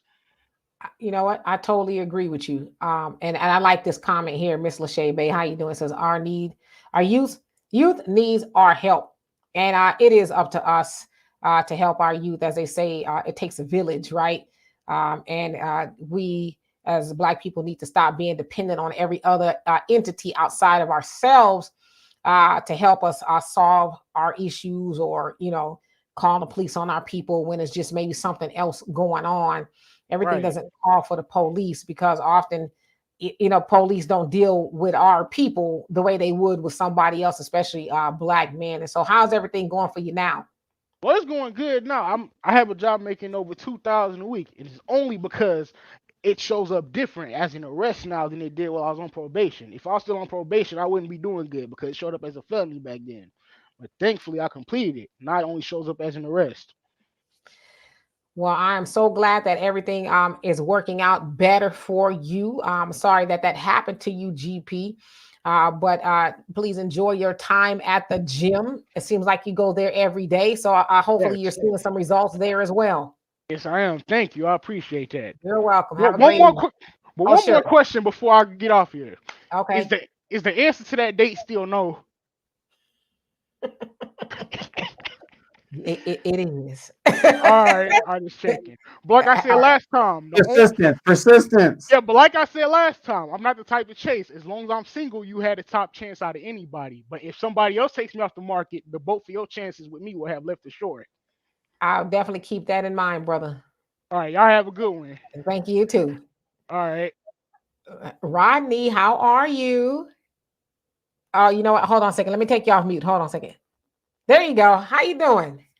Fantastic. How you guys doing? With no complaints. Glad to see you up here. Yeah, I see you on Facebook Yeah. in the comment section all the time. Oh yeah. Oh yeah. I be throwing it down, guys. We see. What's on your mind? I wanted to ask you guys, do you think Obama had a birth certificate when he ran for president of the United States? Yes, as he was born in the United States. I know that is an argument that has come out. Actually, it was Trump that started that whole, Right. Obama is not a citizen, he doesn't have a birth certificate, and, his education and all that. But he's definitely a citizen of the United States and had an authentic birth certificate. Okay. Okay. Hmm. Yeah. But yeah, it's good in Chicago. It's just that black folks is finally uh, getting together and organizing for so many years. Is that where you at, Because Chicago? yeah, I'm in near North Side, Chicago.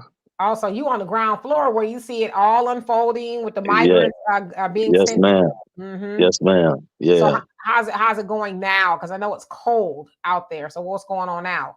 they got them in the shelters now. I think they kicked out some of the people in the shelters, but I think a lot of quite a few of them left the city because Yeah, of temperature. I Temp- saw that. I saw that. A lot of people were like, this, we heard yeah, it was cold, yeah, but we didn't know it was that cold. exactly. Um, this is his brother. I wanted to mention this brother, this activist from the West Side, and you guys should follow Mark Carter. And he has a website on Facebook where he showed on the show on YouTube that they had passed the HR 19 bill, the Mhm. Congress or Senate, and it's gonna invite all these immigrants to take these jobs. They're not going to only come here to pick tomatoes and carrots, but they're going to be they're going to be performing other jobs. It's like 19 jobs they had on this website, on the HR 19 website. Yeah. Well, the Mhm. funny thing is, a lot of people forget that Biden legalized by executive order 500,000 Venezuelans to work. He gave them the authorization to work. The Ukrainians came in. He did the same thing there. This is all by executive pen. Now, they've estimated that since Biden has come into office, over 3 to 5 million people have come into the border illegally. Right. So by him doing it by executive order, why is it, and this is my question, when it comes to other things, he has no problem using that pen. And Obama too, he used the Dreamers, LGBTQ, all of these things he used by executive pen. But when it comes to student loan debt forgiveness, which he has the right to do, he could universally wipe that out. When it comes to certain resources for Black people, by executive order, he can do those things. Why is it that when it comes to Black people, Democratic administrations always talk about what they can't do? He didn't have to send student debt loan to the Supreme Court and through the Congress. He didn't have to do that. But he did that once again as a delaying tactic. So why do you think it is that the very party that we support overwhelmingly always plays these tactics and games with us? I think they're getting paid off. I think these people are Biden and these guys are the physical government on the other hand, you have a visible government, a lot of billionaires and corporations, and they're paying these people off. That's why they have special interest groups in the Congress and in the Senate to do their bidding for them.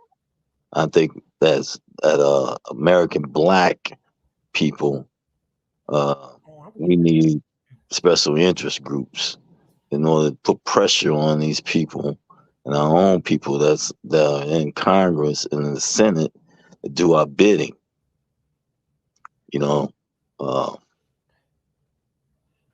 with you being from Chicago, let me just do this follow-up. With you being from Chicago, where are our unapologetic black representation? Every time it seems like a new person comes into Congress, and they could be young, Right. they do the same exact stuff that has been going on. Who's that lady, Presley, the Squad, that one chick in Texas? They come in there and they do absolutely nothing. But when they're running for the office, oh, I'm from the West Side, like your guy Brandon Johnson. I'm from the West Side. Y'all know me. But he's actually from Elgin. Okay. But you know what I mean? But he comes So in there, Lightfoot's not a Chicagoan either. right. But She's from Minnesota. Right, but they come in there playing the, hey, I'm from the streets, I'm from the the neighborhood, whatever. Then they get in there and they don't do anything. Where are our unapologetic, we don't give a damn black representatives? Tyrone Muhammad. Yes. Yeah, he actually got boots on the ground in Chicago. Yes, ma'am. Yes, ma'am. Yeah. Yeah, he's kicking butt. Him and Mark Carter. Absolutely. All right, Brother Rodney, have anything else you want to add to the conversation? I hope you guys good luck on your streams, and I hope you guys be successful in your lives and keep up the great work. I'm gonna land my plane. Thank you so much, and come back and see us again. Yes, ma'am. I sure will. Okay. Bye-bye. Later. Brother Jonell, how you doing? Says Dred Scott case is a Supreme Court ruling that's still in play. Black people must motion independent and not depending, lest we all remain prey to Dred Scott ruling via the Supreme Court. Judge Taney, absolutely. And what was that? What they say? The black man has no rights that a white man is bound to respect. That is still in play today. They may say it's not, but look how they move. They being, United States of America, when it's applied to black people, they don't respect anything that we're doing, really on either side of the aisle. So let's see here. Okay. Let's see. Hey, Yanni, how you doing? Since I'm late again. Hey, Demetri, Donovan. No, you're right on time. We got about another 18 minutes or so to be on here. Corliss, what's on your mind, sis? So it's funny that they said something about wiping out the student loans. So me and my sister were on the phone the other day, and she said, I said, oh, Biden finna leave and Trump is finna come back. She said, you think so? I said, where you at, under a rock? Like, you don't see it? I said, girl, he coming back. So she said, oh, no, we got to keep Biden until he get the student loans. I said, well, he better do it before his ass hit the door. I said, because he's out of here. Like, nobody is waiting for Biden no more to do nothing that he said he was going to do. And we ain't ski-weeding and all of that. Deuces. We not doing none of that. Yeah, the funny thing is, when he first got into office and he was doing for everybody else, all of my Boule Negro friends and all my sorority and fraternity friends, man, he just got in there, man. You give him some time. It's been 3 years. Hello, where are we at here? Yeah, most of y'all home girls from the sororities, they blocked me. She don't know what she talking about. But they still friends with Donovan though. So do tell Donovan, you part of the, you donating to the sorority fund. What's going on? Well, I'm glad you kind of brought that up, because just like my girl Kamala Harris, who went to Howard and is a member of AKA and is now the vice president of the United States, that is using what she got to get where she wants. Those are the best girls to get, fellas. Fellas, get you a a sorority girl. Those girls, just put it out there. I ain't saying that because I know they roll in packs and they be on you like as he said in Major Payne, a paper plate on the paper cup and a snowstorm and a cup of milk. So I'm not saying that about those sisters, okay?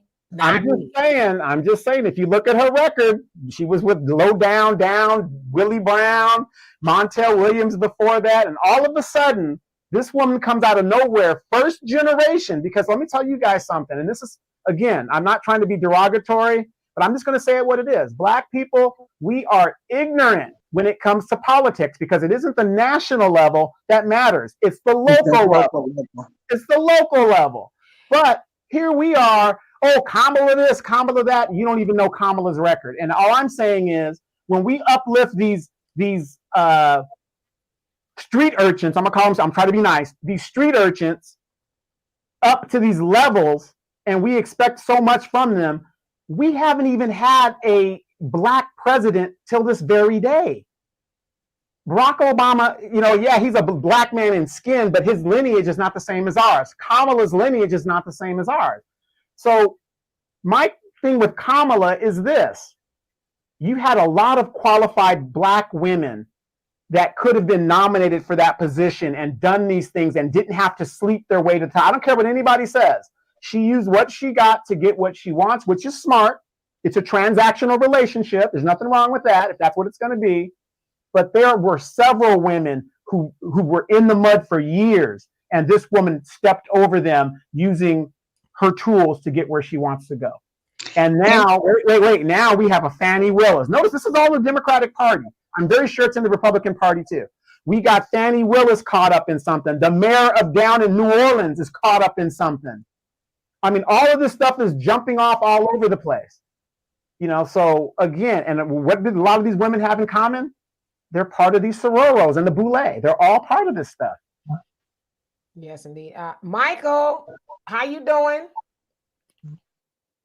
Doing okay. How you guys doing today? Doing well. You better be saying something differently than what you always say. I'm gonna click you up off of here. I'm saying, I'm gonna say something different. Yes. And by the way, it's confirmed on Fox News. Just want to let you know. If you understand what I mean by that. Okay. Well, what's on your mind? Okay.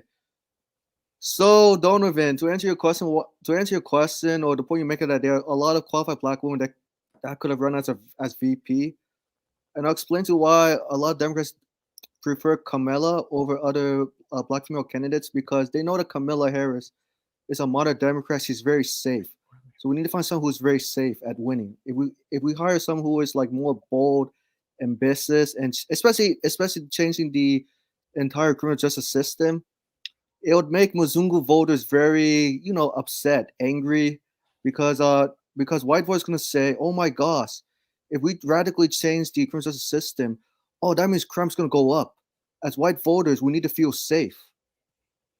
Does this address your point, Donovan, or you need corrects, or do you need me to do a little bit more?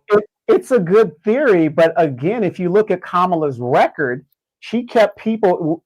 When the Supreme Court told her to release nonviolent offenders in California, as you know, Michael, she kept them in there, incarcerated against the Supreme Court. She locked up parents for kids' truancies.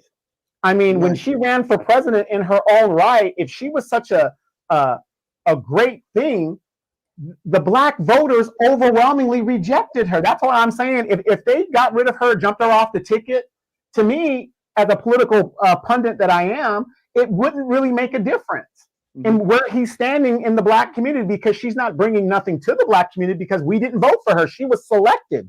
Right. You understand? But I'm sure you understand why she was selected, because she, as a safe candidate, like she's moderate. She's not going to go too far on the, black agenda. Also, she's controlled by the DNC. The DNC people who are running the campaigns among black Democrats is controlled by Mzungus, because they're telling the black candidates, oh, don't stray too far in the black agenda. You got to focus on everybody. So it's making it very difficult for black Democrats, like you said, Demetri Donovan, to fight hard for black people, especially when it comes to cash payment reparations for ADOS, or American Descendants of Slavery, ending qualified immunity, passing anti-black hate crime bill. Like, if I were your president today, or if I have the money, I will do it immediately. I don't care if people have to criticize me or yell at me. I will do it immediately, like day one. Like, I Yeah, don't but care if I have to Michael, lose. I always hear people talk about if we got the money, how you going to pay for it? $20 trillion was just wasted in the Middle East wars. Nobody's ever worried about the money when we're giving Israel billions of dollars, Ukraine billions of dollars. Nobody's doing a study. Nobody's doing it. Everybody's worried about Right. where's it going to come from. The money's there. Just put it on the credit card like What you've I been doing. No, what I mean is, I'll do cash payment representing me. Of course, I'm saying to run a campaign. I don't have the money. I think there's a misunderstanding. But other than that, I just wanted to add something. I just saw something in San Francisco. I'm not sure if you guys know what's happening in San Francisco. Black residents in San Francisco are now being gentrified with commercial real estate, safe places Now, being closed for good. now being gentrified. It ain't a hardly no black. There was a movie that was titled "The Last Black Man in San Francisco." So, is there any black people left? Right. And this is interesting too. So I noticed you're right, right? And then the reporter said, "Oh, it's now Asians and black being affected." But have you noticed on TV, the media doesn't focus on Asian residents in San Francisco being affected by gentrification. They always focus on black residents alone being affected by gentrification. They always make it as, oh, it's an Asian black coalition. And I say, no, it's not. Because if it was the case, then why aren't the Asian residents marching with black people to stop gentrification in San Francisco? And I just thought about what you said, Donovan. It's very important to focus on what's happening local, because local elections, local politics do have a big impact at the local level, especially our citywide. And so I'm seeing the frustration among black residents of San Francisco. They're frustrated because I think you're right. They didn't do this like earlier, and you're right. They're very reactive. They started taking, I'm sorry, they didn't get involved. Let me say this nicely to be safe. I know people might criticize me, like get involved early on to stop the gentrification, stop the build of commercial real estate. And so now the black residents of San Francisco have nowhere to shop to find affordable groceries. Well, I would say that's true for black people all over America. San Francisco is, I think, a special case because, I mean, it's one of the most expensive places to live in the United States. And not only is it just gentrification of black people, but it's also gentrification of the arts district because it's more like a tech industry now. Of course, we know there's a lot of, Google and all those, people have their corporations there. And so there's a lot of issues going on in San Francisco, but definitely it is hard for black people to live there. I think they said you need about $250,000 to live comfortably in San Francisco. So that's not the average income of most people. I think I looked yesterday or earlier, it was $60,000 for the average American. So most people are having a hard time living in San Francisco. A lot of people are who work in the tech industry. Now they can afford it because they're making a lot of money. And that's where the gentrification is coming in, because the people who are going to get those jobs in the tech industry, they are now moving out the people who, let's say, in the arts district, because most people know San Francisco to be very artsy, the music, the art, the culture, very urban. But that is getting replaced. And people who are paying reasonable rents, they are being priced out of there, whether the landlord, the Ellis Act is one of them, where they weren't supposed to, say, hey, we're moving back in. Well, we want a place back now. And then they get the person out and then they rent it to somebody else for triple the amount. So, yeah, San Francisco's a special situation, but it's true for black people. No matter where you go, we're having issues financially and everywhere else. So, Michael, you have anything else to add? I'm going to let you Yeah, go. Somebody and else. I'll say because now they're putting the blame on London. I can't say her last name. London Breed. London Breed. Sorry, London Breed. Yeah, London Breed. She's the mayor there. Can you want to be keep it a buck since you came up here, Michael? It's the Asians that's doing that. The Asians in San Francisco, they're the ones that's, painting Mayor London Breed. She's not any special than the other black mayors that really do much of nothing for black people. In fact, there's a lot of schism in the Democratic Party regarding London Breed, because a lot of people felt like she should have been replacing Kamala as the senator of California, but they chose a Hispanic to do it. From what I understand, leaving no black women in the Senate. But that's the Asian community that's putting all that pressure on London Breed and the other lady that took over, the other gentleman that was recalled. Their names escape me for right now, but they're putting a lot of pressure on them because, of course, San Francisco was one of the epicenters of black people are harming Asian people. That was one of the epicenters. And so they got rid of the white guy. His name escapes my mind. It'll come to me. Chesay Bolden was his name. Yes. They got rid of him saying he was soft on crime. He's not doing nothing about it. So they got the other chick. She's a black lady. I can't remember her name right at the top either. But now she's in Horrible. walking tall and talking tough, and I'm stamp down on crime. And Yeah, but hold on, let me finish. So the Asian community is the one that's actually holding the puppet strings there in San Francisco. So yeah, we could talk about the gentrification that's going on there in the Yay area, but we also need to talk about the Asians and what they are doing, weaponizing their victimhood against Black people and using Black politicians to do it.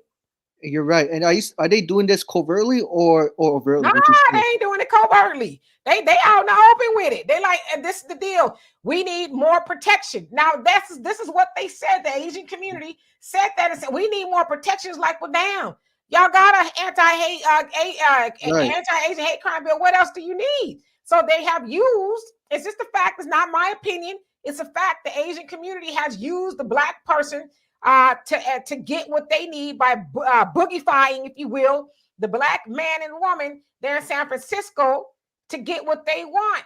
But the Black woman and man is no more the boogeyman to anybody than it is to us. Statistically speaking, by FBI data, it says that the Black man and woman in America is still the most harmed individual in America. But one thing I would tell you about your community, Michael, and I always say this, I don't blame y'all community because y'all know how to but y'all haven't had the atrocities happen to your community like that of the Black people. So y'all got group economics. Y'all know how to organize. And I said this to somebody the other day. I said, because a lot of times, and you actually brought this to my attention, we think of the Asians as one, but there's South Koreans, North Koreans, Vietnam, Japan, China. But one thing y'all will do is group economics. Yeah, we gonna get together no matter what kind of Asian we are. So I'm not knocking y'all, Black people. We need to learn how to take some of that y'all are doing and do the same thing that y'all are doing. But you look at it, the Asian population in America is what, about 8-9% at this point. It's still a little bit under that of the Black community, and y'all have got together as this giant cabal, right? This force to be reckoned with. Y'all the most y'all got the most money in America. So y'all have figured out how to make this system work for y'all. Unfortunately, some of y'all come over here and y'all take on the talking points of white supremacy, and then y'all continue to victimize and harm Black people as well. So that's truly the whole story. Yes, you're true. Yes, you're 100% correct. And I actually called out I actually got pushback from my community about casting reparations for ADOS. I told them that I told my community, the Asians, that they're as guilty as white supremacy. Their hands are dirty as the Muzungus. And then also, not to cut you off, but the Asian community, they have believed that they are the sweethearts, if you will, of I'm going to say the minority, and it might be a derogatory term, so I'm just saying for context that they say the Asians are part of the model minority community, right? Like you guys are considered to be the standard. But if you look at something like the affirmative action lawsuit that went to the Supreme Court, getting rid of the educational component, white people, a white man, the white community use y'all to go up there and do that. And Brother Phil talks about it all the time. It actually made it easier for white students that get in under these legacy, acceptance and stuff. It made it easier for more of them to get in there. If Asians would have taken a moment to say, well, who is really actually benefiting from affirmative action? You'd have saw that it was the white woman. White woman, right. So the Asian community, some of y'all, not all, got rid of Black people as far as affirmative action. And now it's even worse for you. Right. So, yes. And that's why London mayor, can't pronounce. I'll just say London. London Breed. London Breed. There you go. London Breed. Now you can't. I'm sure you know it's London Breed. She's when she talks, I'm sure you know she sounds more like a Muzungu woman than she is from. You know what I mean? Especially appealing to the Asian voters in California. Most of them do, because most Black politicians, if not all of them, see, the days of the Adam Clayton Powell Jr.'s, they gone, right? So most politicians now that are Black, they got to walk and talk white, because they're not going to be in there long if they say, well, okay, I'm going to help Black people. Yeah, even they can't even talk about helping Black people because then they ain't gonna be in there long. So they got to do in there, get the talking points of white supremacy and exact that on their own people. A lot of times we think the white politician is worse for black people. And no, actually, I think it's the black politician, because unfortunately we believe that they're going to go to office, do what they say they're going to do, and then they get in there and they act as the spokesman for black people because they got a black face, right? Well, I'm doing all the talking and all the walking for the black community, and other communities believe that. So London Breed, I think her intentions might have been admirable at one point in time, but she fell prey to now the Asian community. If you don't do what we say, we're gonna get you up out of here too. Yeah, maybe Dimitri. Yeah, right. Maybe Dimitri. Maybe your brothers and sisters in San Francisco should follow your lead to Houston, Texas. How about that? She'll follow my lead to Houston, No, Texas? no. What I mean is, sorry. Let me be clear. Sorry, it sounds a little funny. I know Donovan's laughing. What I mean is, because we know the black residents are being gentrified in San Francisco. Why not have them follow your lead to Houston, Texas, where you're living right now? Because you said there's a lot of black people, right? There's more black people in Houston than there are in San Francisco. But black people ain't got it that much better here either. You know what I'm saying? Because the black people have to keep moving. I think that issue should be addressed. Why do black people have to keep moving? Black people should be able to live in California. I'm born and raised in California. Yeah, but I remember you said before, and it's gonna be a little push, but you said, if I remember correctly, but you could correct me if I read it wrong. Mm-hmm. You said, let me remember correctly. You said that it's better to have black-owned businesses, so circulars in the black community, so that way you don't have to talk about racism. You feel safe at a safe space.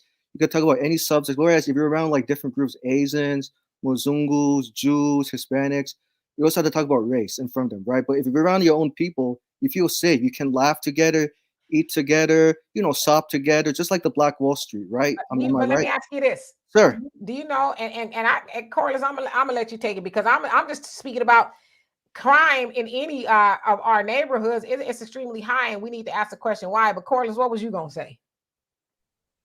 I was just about to say, it ain't gonna, in this generation. Are you talking about this generation? We ain't gonna have no black, excuse my French, shit. Do you see this generation? They worried about hair and nails. Do you know my crazy daughter? This is my blood. I birthed her, carried her, and pushed her out. For Christmas, this fool paid somebody $250 for some Christmas nails. You got to be out your rabbit ass mind. You said $250? Girl, for some what happened to the 1999 set that we used to get back in the day? Girl, let me tell you something. I would even make that appointment with with a $25 deposit. You have a kid, a whole child. You're talking about weaves. Okay, let's talk about this generation, Michael. You seen the red girl? What's that girl name? What's her name? Sexy Red, and ain't shit sexy about her. I don't watch too much. I don't watch a lot of. And if you ain't seen her, you should not. Nobody should. I have not. I'm old school. It's terrible. It's ridiculous. No, there's not going to be a Black Wall Street with what's running around these streets. Yeah, but we ain't gonna have no streets, nothing. We're not gonna have anything. Right. I'm sure you're familiar with Philip Scott, right? Mm-hmm. Yeah, Philip Scott believes in like going back to the 1960s, where black people used to own businesses together collectively. We did. Okay, let's try this one more time, sir. Quit saying black people gonna own anything together. We can't come together like ass cheeks. We too worried about who hair long, who got this. Oh, this one over here got a car. I got my Jordans. I got the new this. Right. Look, the baby shower that looked like a wedding, and ain't neither one of y'all Negroes married. Come on. When you got Sexy Red getting her butt ate from the back on a video, and you putting that out on social media, what the hell do you think we gonna have except some disruption in America? Yeah. It's ridiculous. This generation, if this is who we have to depend on to take care of us, kill my ass now. Damn. Because I don't want it. But then again, Corliss, who do we have to blame for the generation coming out the way they're coming out? Us. The liberalism and this democratic agenda that's been going out. I'm not saying you. I'm not saying Dimitri. A lot of us did the right thing. But again, a lot of us drop the ball on our parenting skills. When you willingly become a single father or a single mother, rather and then bastardize your child, and that is the proper term, bastardize. You rather bastardize your child because somebody told you you had all the time in the world to be a wife or a mother. You do what you do. And this is where we're at nowadays. You got women stressed out. Demetra and I talked about it on the last show. Women are more stressed out now because they're doing everything that they never had to do before. Because you're a mom, you're an entrepreneur, you're a college student, you're doing all of these things. Women are now dying at a rate almost as fast as men are now. Now let me say this too, Donovan, because what you say bastardize, all of mine is bastards. Yeah. But I'm being real. I wasn't married to any of their fathers. But one thing I can say, when my kids was growing up, I don't care how single I was, I bet you your ass wouldn't be disrespectful. I bet you couldn't nobody say they seen none of my girls getting their butt ate from the back at no damn baby shower. I bet you couldn't say none of my kids didn't graduate from high school, because as much as I stressed or cried or whatever, I made sure all 7 of them walked that stage if I didn't do nothing else. Yeah, no. The word, the bastardization, that was the legal term, whatever. It doesn't mean that your child is a bad person or they're going to do this. It's just you're not married. You didn't marry the father or the mother or whatever it was. Right. That's what it means. But some of these bastards that's being born today, Lord forgive me for what I'm should have say, but they mama should have swallowed. Sexy Red should have swallowed. It ain't no way in hell anybody should have gave her nothing. They should have just pulled out and let it out on the side of the bed. But let me say this because it's funny. Y'all been on here know Corley's gonna say what she got to say. I was talking to my daughter about Sexy Red yesterday, as a matter of fact, and I said I'm gonna stop talking about Sexy Red only because I think it's easy for us to blame a Sexy Red, but Sexy Red is just the product that's been pushed out there. Because I'm imagining her at these A&R meetings, right, or the record company meetings, and because we know how they operate. I'm sure they're saying, okay, yeah, get out there, do this, do that, do this, do that. Now we know she comes from, I don't know, somewhere in Detroit where it doesn't sound like she's had a lot of resources. She comes from St. Louis in the projects. Right, so that's what I'm saying. So you get handed the kind of she's worth maybe $500,000, which is not a lot in the grander scheme of things, but it's a lot more than what she had. So reason why I say I'm gonna stop beating up on Sexy Red, because she's just a result of the bigger problem, right? Because I think that I saw the video too, Corliss, and I was like, oh my God. But I think when we focus on Sexy Red, then we stop having the conversation about her paymasters. Because as I always ask this question, and Corliss and Donovan, I know y'all know the answer to this. Where is the Jewish Sexy Red? Where's the Hispanic Sexy Red? The Asian Sexy Red? I can't think of one. Where even Madonna and Britney Spears at their worst. Right. At one point, and I'm a Madonna fan. I don't care what y'all say. I love me some Madonna. I love her too. Right. But remember, at one point in time, Madonna was considered the filthiest woman in the world. People was mad. I like a virgin. That's like nothing nowadays, right? But even the stuff we're seeing now from the women and the girls that come out of our community, Madonna pales in comparison to the filth that they are pushing out to our community. Now, I have younger nieces, and I tell my brother and my sister-in-law, but I call her my sister. Sexy Red is an industry assassin. She's not just an industry plant. What I mean by that is she is sent to assassinate the character and the mind and the innocence of young Black girls, because often, not always, our women and our men are asleep at the wheel. So they know your daughter is going to be on TikTok listening to Sexy Red. And I don't follow Sexy Red nowhere. But Corliss, I saw the video of her at her baby shower, and I was like, Girl, I don't even know who sent me that, but I cussed them all the way smooth to the left. Don't you ever send me no foolishness like that. I don't want to see that. So you Nobody didn't should want see. it, but you didn't want to see it. I didn't want to see it. So imagine our girls who may not be, when I say our girls, I mean our young girls, they're not following Sexy Red, but that degeneracy is sent for them because unfortunately, there's not a lot of parents like the parents that we had, right? Right. Our parents monitored what we listened to and what we watched. I'm old enough to remember my mom and them having an album in a brown paper bag because it wasn't your business Right. what they was gonna be listening to, or there was things that we could not watch. But nowadays, they don't know. Like I, for the life of me, don't know how a parent allows their child to scroll on social media without knowing what they're watching. Because your child may not be subscribed to this, that, and the other. But if you're on TikTok, which I am sometimes, I'll scroll up and I'm not subscribed to none of the stuff I see. So imagine your child being on there and that message is being inculcated into them all day long. So pretty soon, they, F my baby daddy and all that other stuff. And it's funny that you say that because I don't know if my god sister, somebody sent me a video.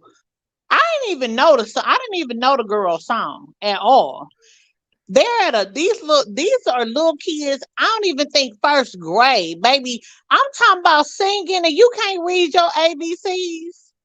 But this whole girls, I was just like, what's wrong with y'all? I know the video, they're talking about it was some, I don't know, birthday party. Like you said, they was probably no more than 5, but it was all the little girls singing the song. And it's like, or do they all got the same mama? I don't think that they do. So how is it that all of those little girls knew those lyrics word for word? And for those of y'all who are wondering what we're talking about, it's called Rich Baby Daddy. It's a song by Drake, SZA, and Sexy Red. And the lyrics are, bend that A over, let your breathe. Bend that A, shake your A for me, for Drake, now shake it for me.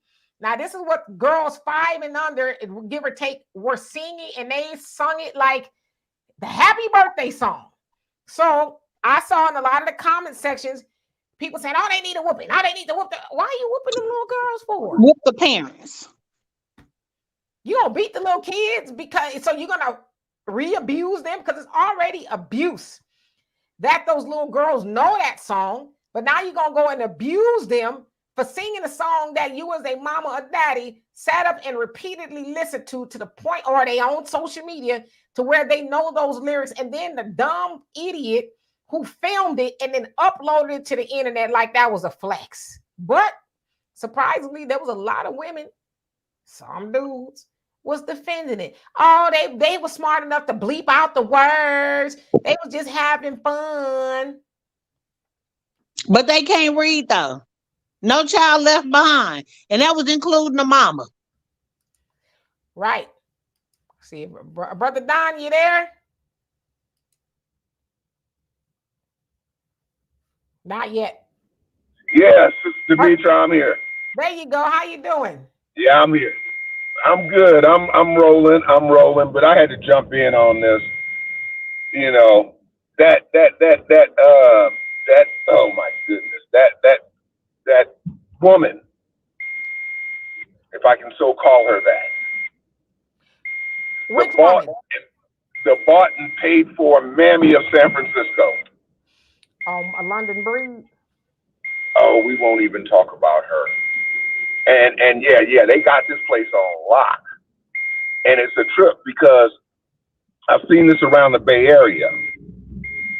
They not only practice group economics, they practice other minority, one might say inclusion, but I say exploitation. Because you will see in the Asian establishments, the Latinos doing the heavy lifting. And it is absolutely ridiculous. But here's the deal. We as a people, if we know the truth, we shouldn't expect anything different from all these other folks. All these other folks are confederate against us. When we say we have no friends, we truly have no friends. If you don't believe me, read Psalms 83. We have no friends. We're in this fight all the way to the end of it.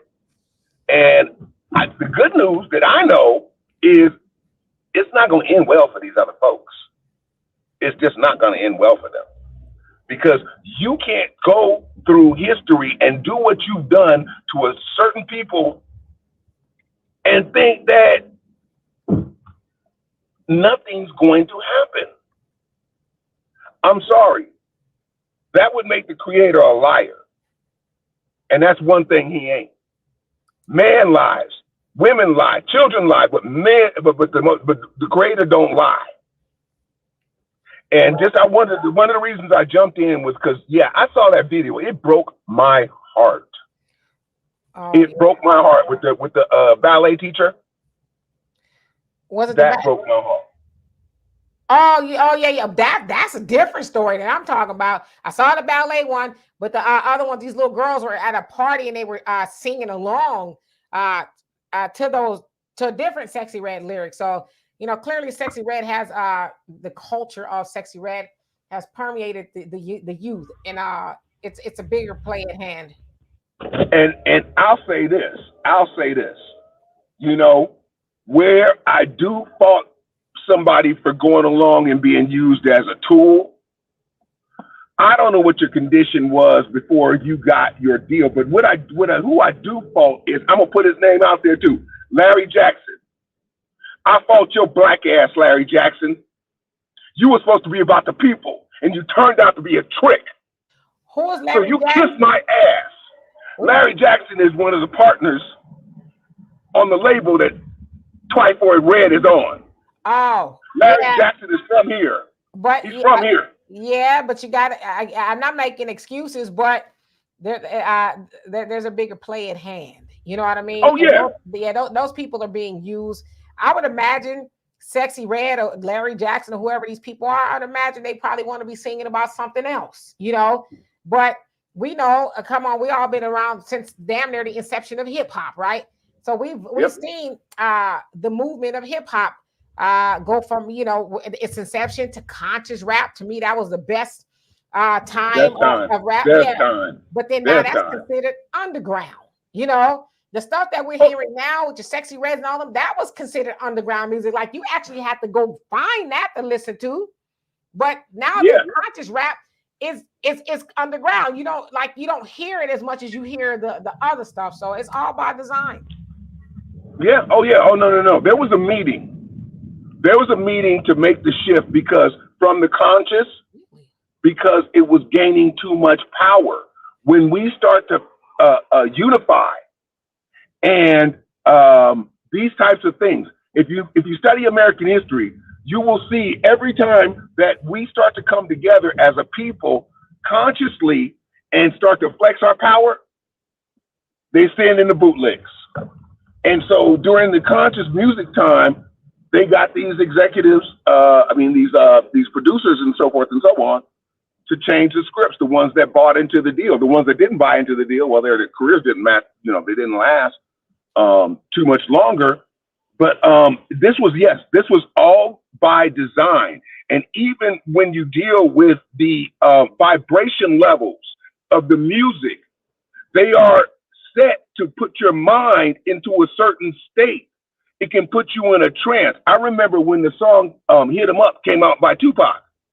That was one of the songs that made me spiritually hypey. Made me want to go. It was a war cry. It made me want to go hit 'em up. So this is what we see. And it's caused internal warfare in the Black community whereby we destroy each other. And so it's a sin and a shame. I'm gonna say this. The distractions are real, folks. The distractions are real. If you're not looking around at what's going on, my girl came out with a song back during that period of time. Actually, it was a group. It was actually a group, a collective. And the song was called Self-Destruction.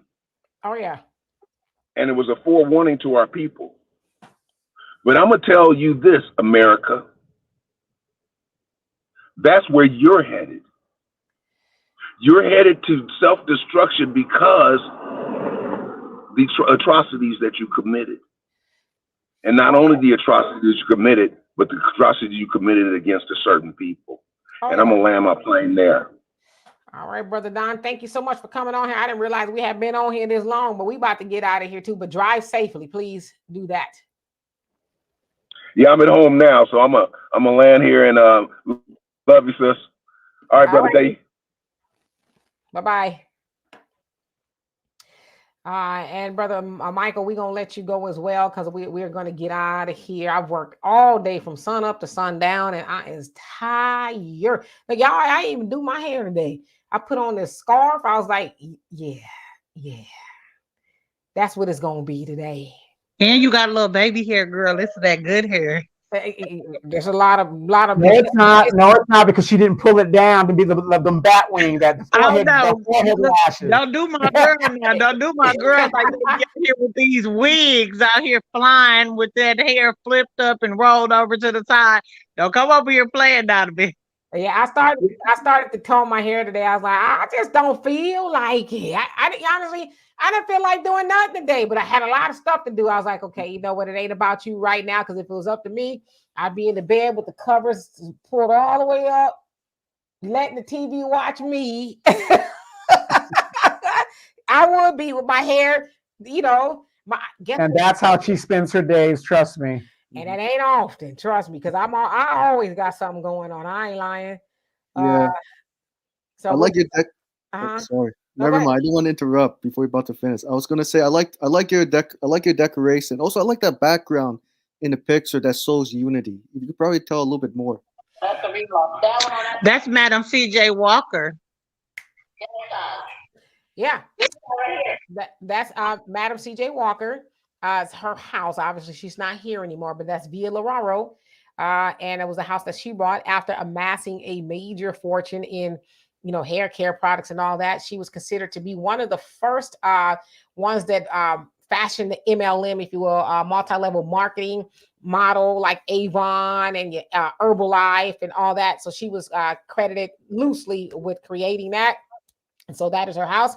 Believe it or not, it is still in her family. Her family still owns the house. And Donovan and I was talking about that earlier on the podcast in regards to not selling grandmama's house, you know, keeping it. Because I'm sure a whole lot of people that came in, y'all selling that? I'm sure that look at it. And imagine what it looks like in color, right? I'm sure a lot of people wanted to take that off. We'll take it off your hands, Alelia, because that was the granddaughter. I believe it was the granddaughter who owned it. Then obviously she's not here anymore, so other people own it. So imagine the people who have offered to buy it, and it's like, no, we good over here. Actually, it's her. Yeah, the lady is still living. She's old, but yeah, so I think it's the great granddaughter, if I'm not mistaken. Yeah, it's the great granddaughter. They still own it and all of that. So yeah, but that's what it looks like. And you know, I know a lot of times people like to beat up the black woman, but in that picture there's black men and there's black women working for that company. And it was started by a black woman who was tired of washing white people's drawers and said, I'm going to start something, not only for myself, but I'm going to bring the other washer women up out of white people's kitchens. And I'm going to bring the brothers along too.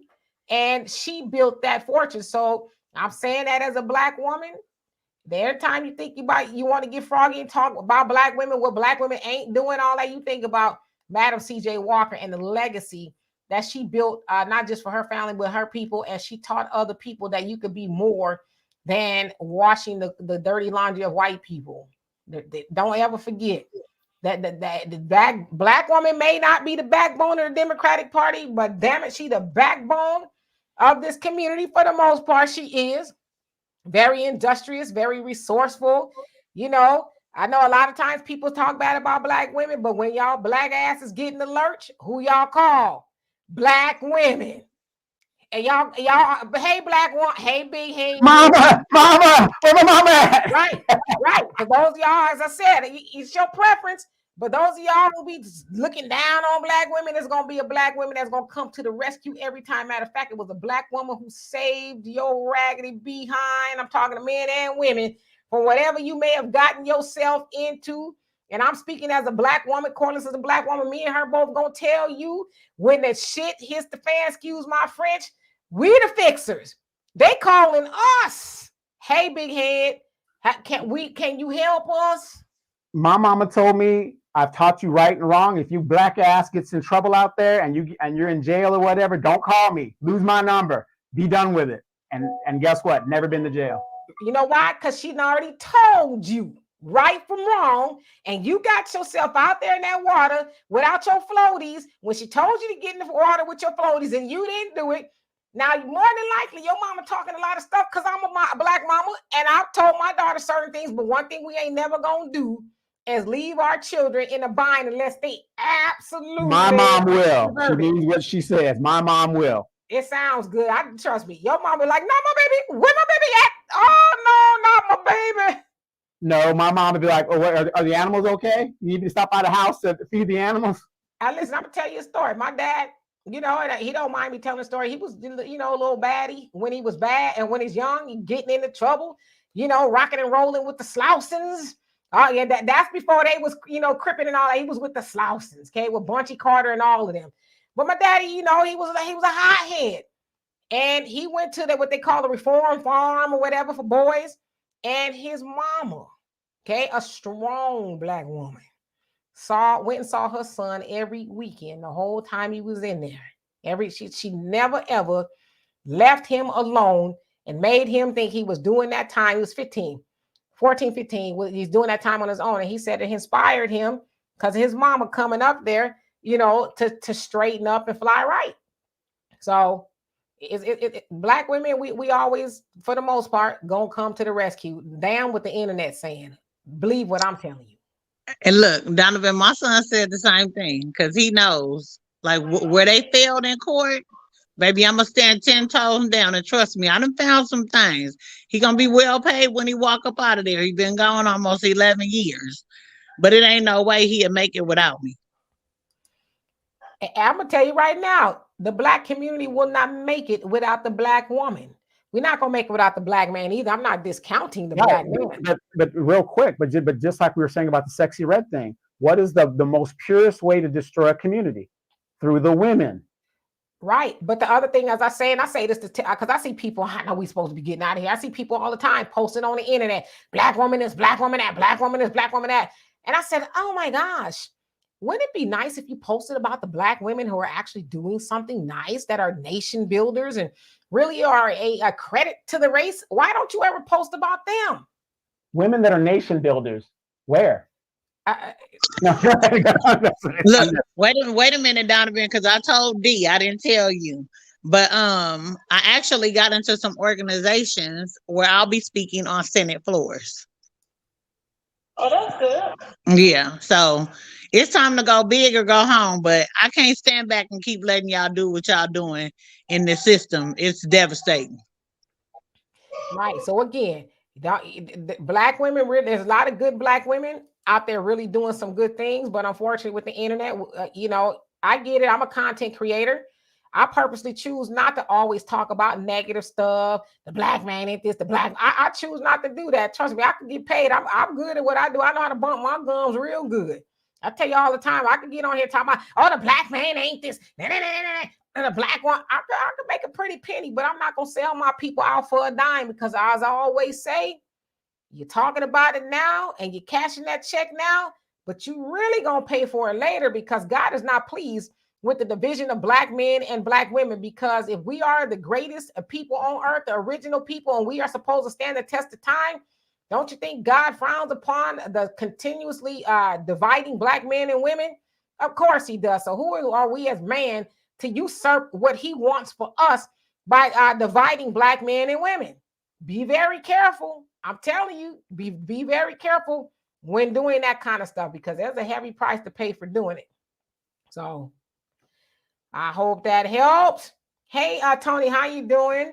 And everyone else that came on here. So we'll be back tomorrow. I don't know what we're going to talk about, but I'm sure it'll be interesting nevertheless. I appreciate you, Michael, Corliss, Donovan, and Andre. Who else came on here? Brother Don. We had Rodney, and somebody else came on here. Oh, we had JP. Yeah, GPT, is it? Yeah, GP. I think it's GP. Came on here. And whoever else came on here, we love and appreciate y'all dearly. In the meantime, I'm going to rest my voice, and I will see you all later. Peace. Peace. Remove this. Great show. Great show. Are we still live? No.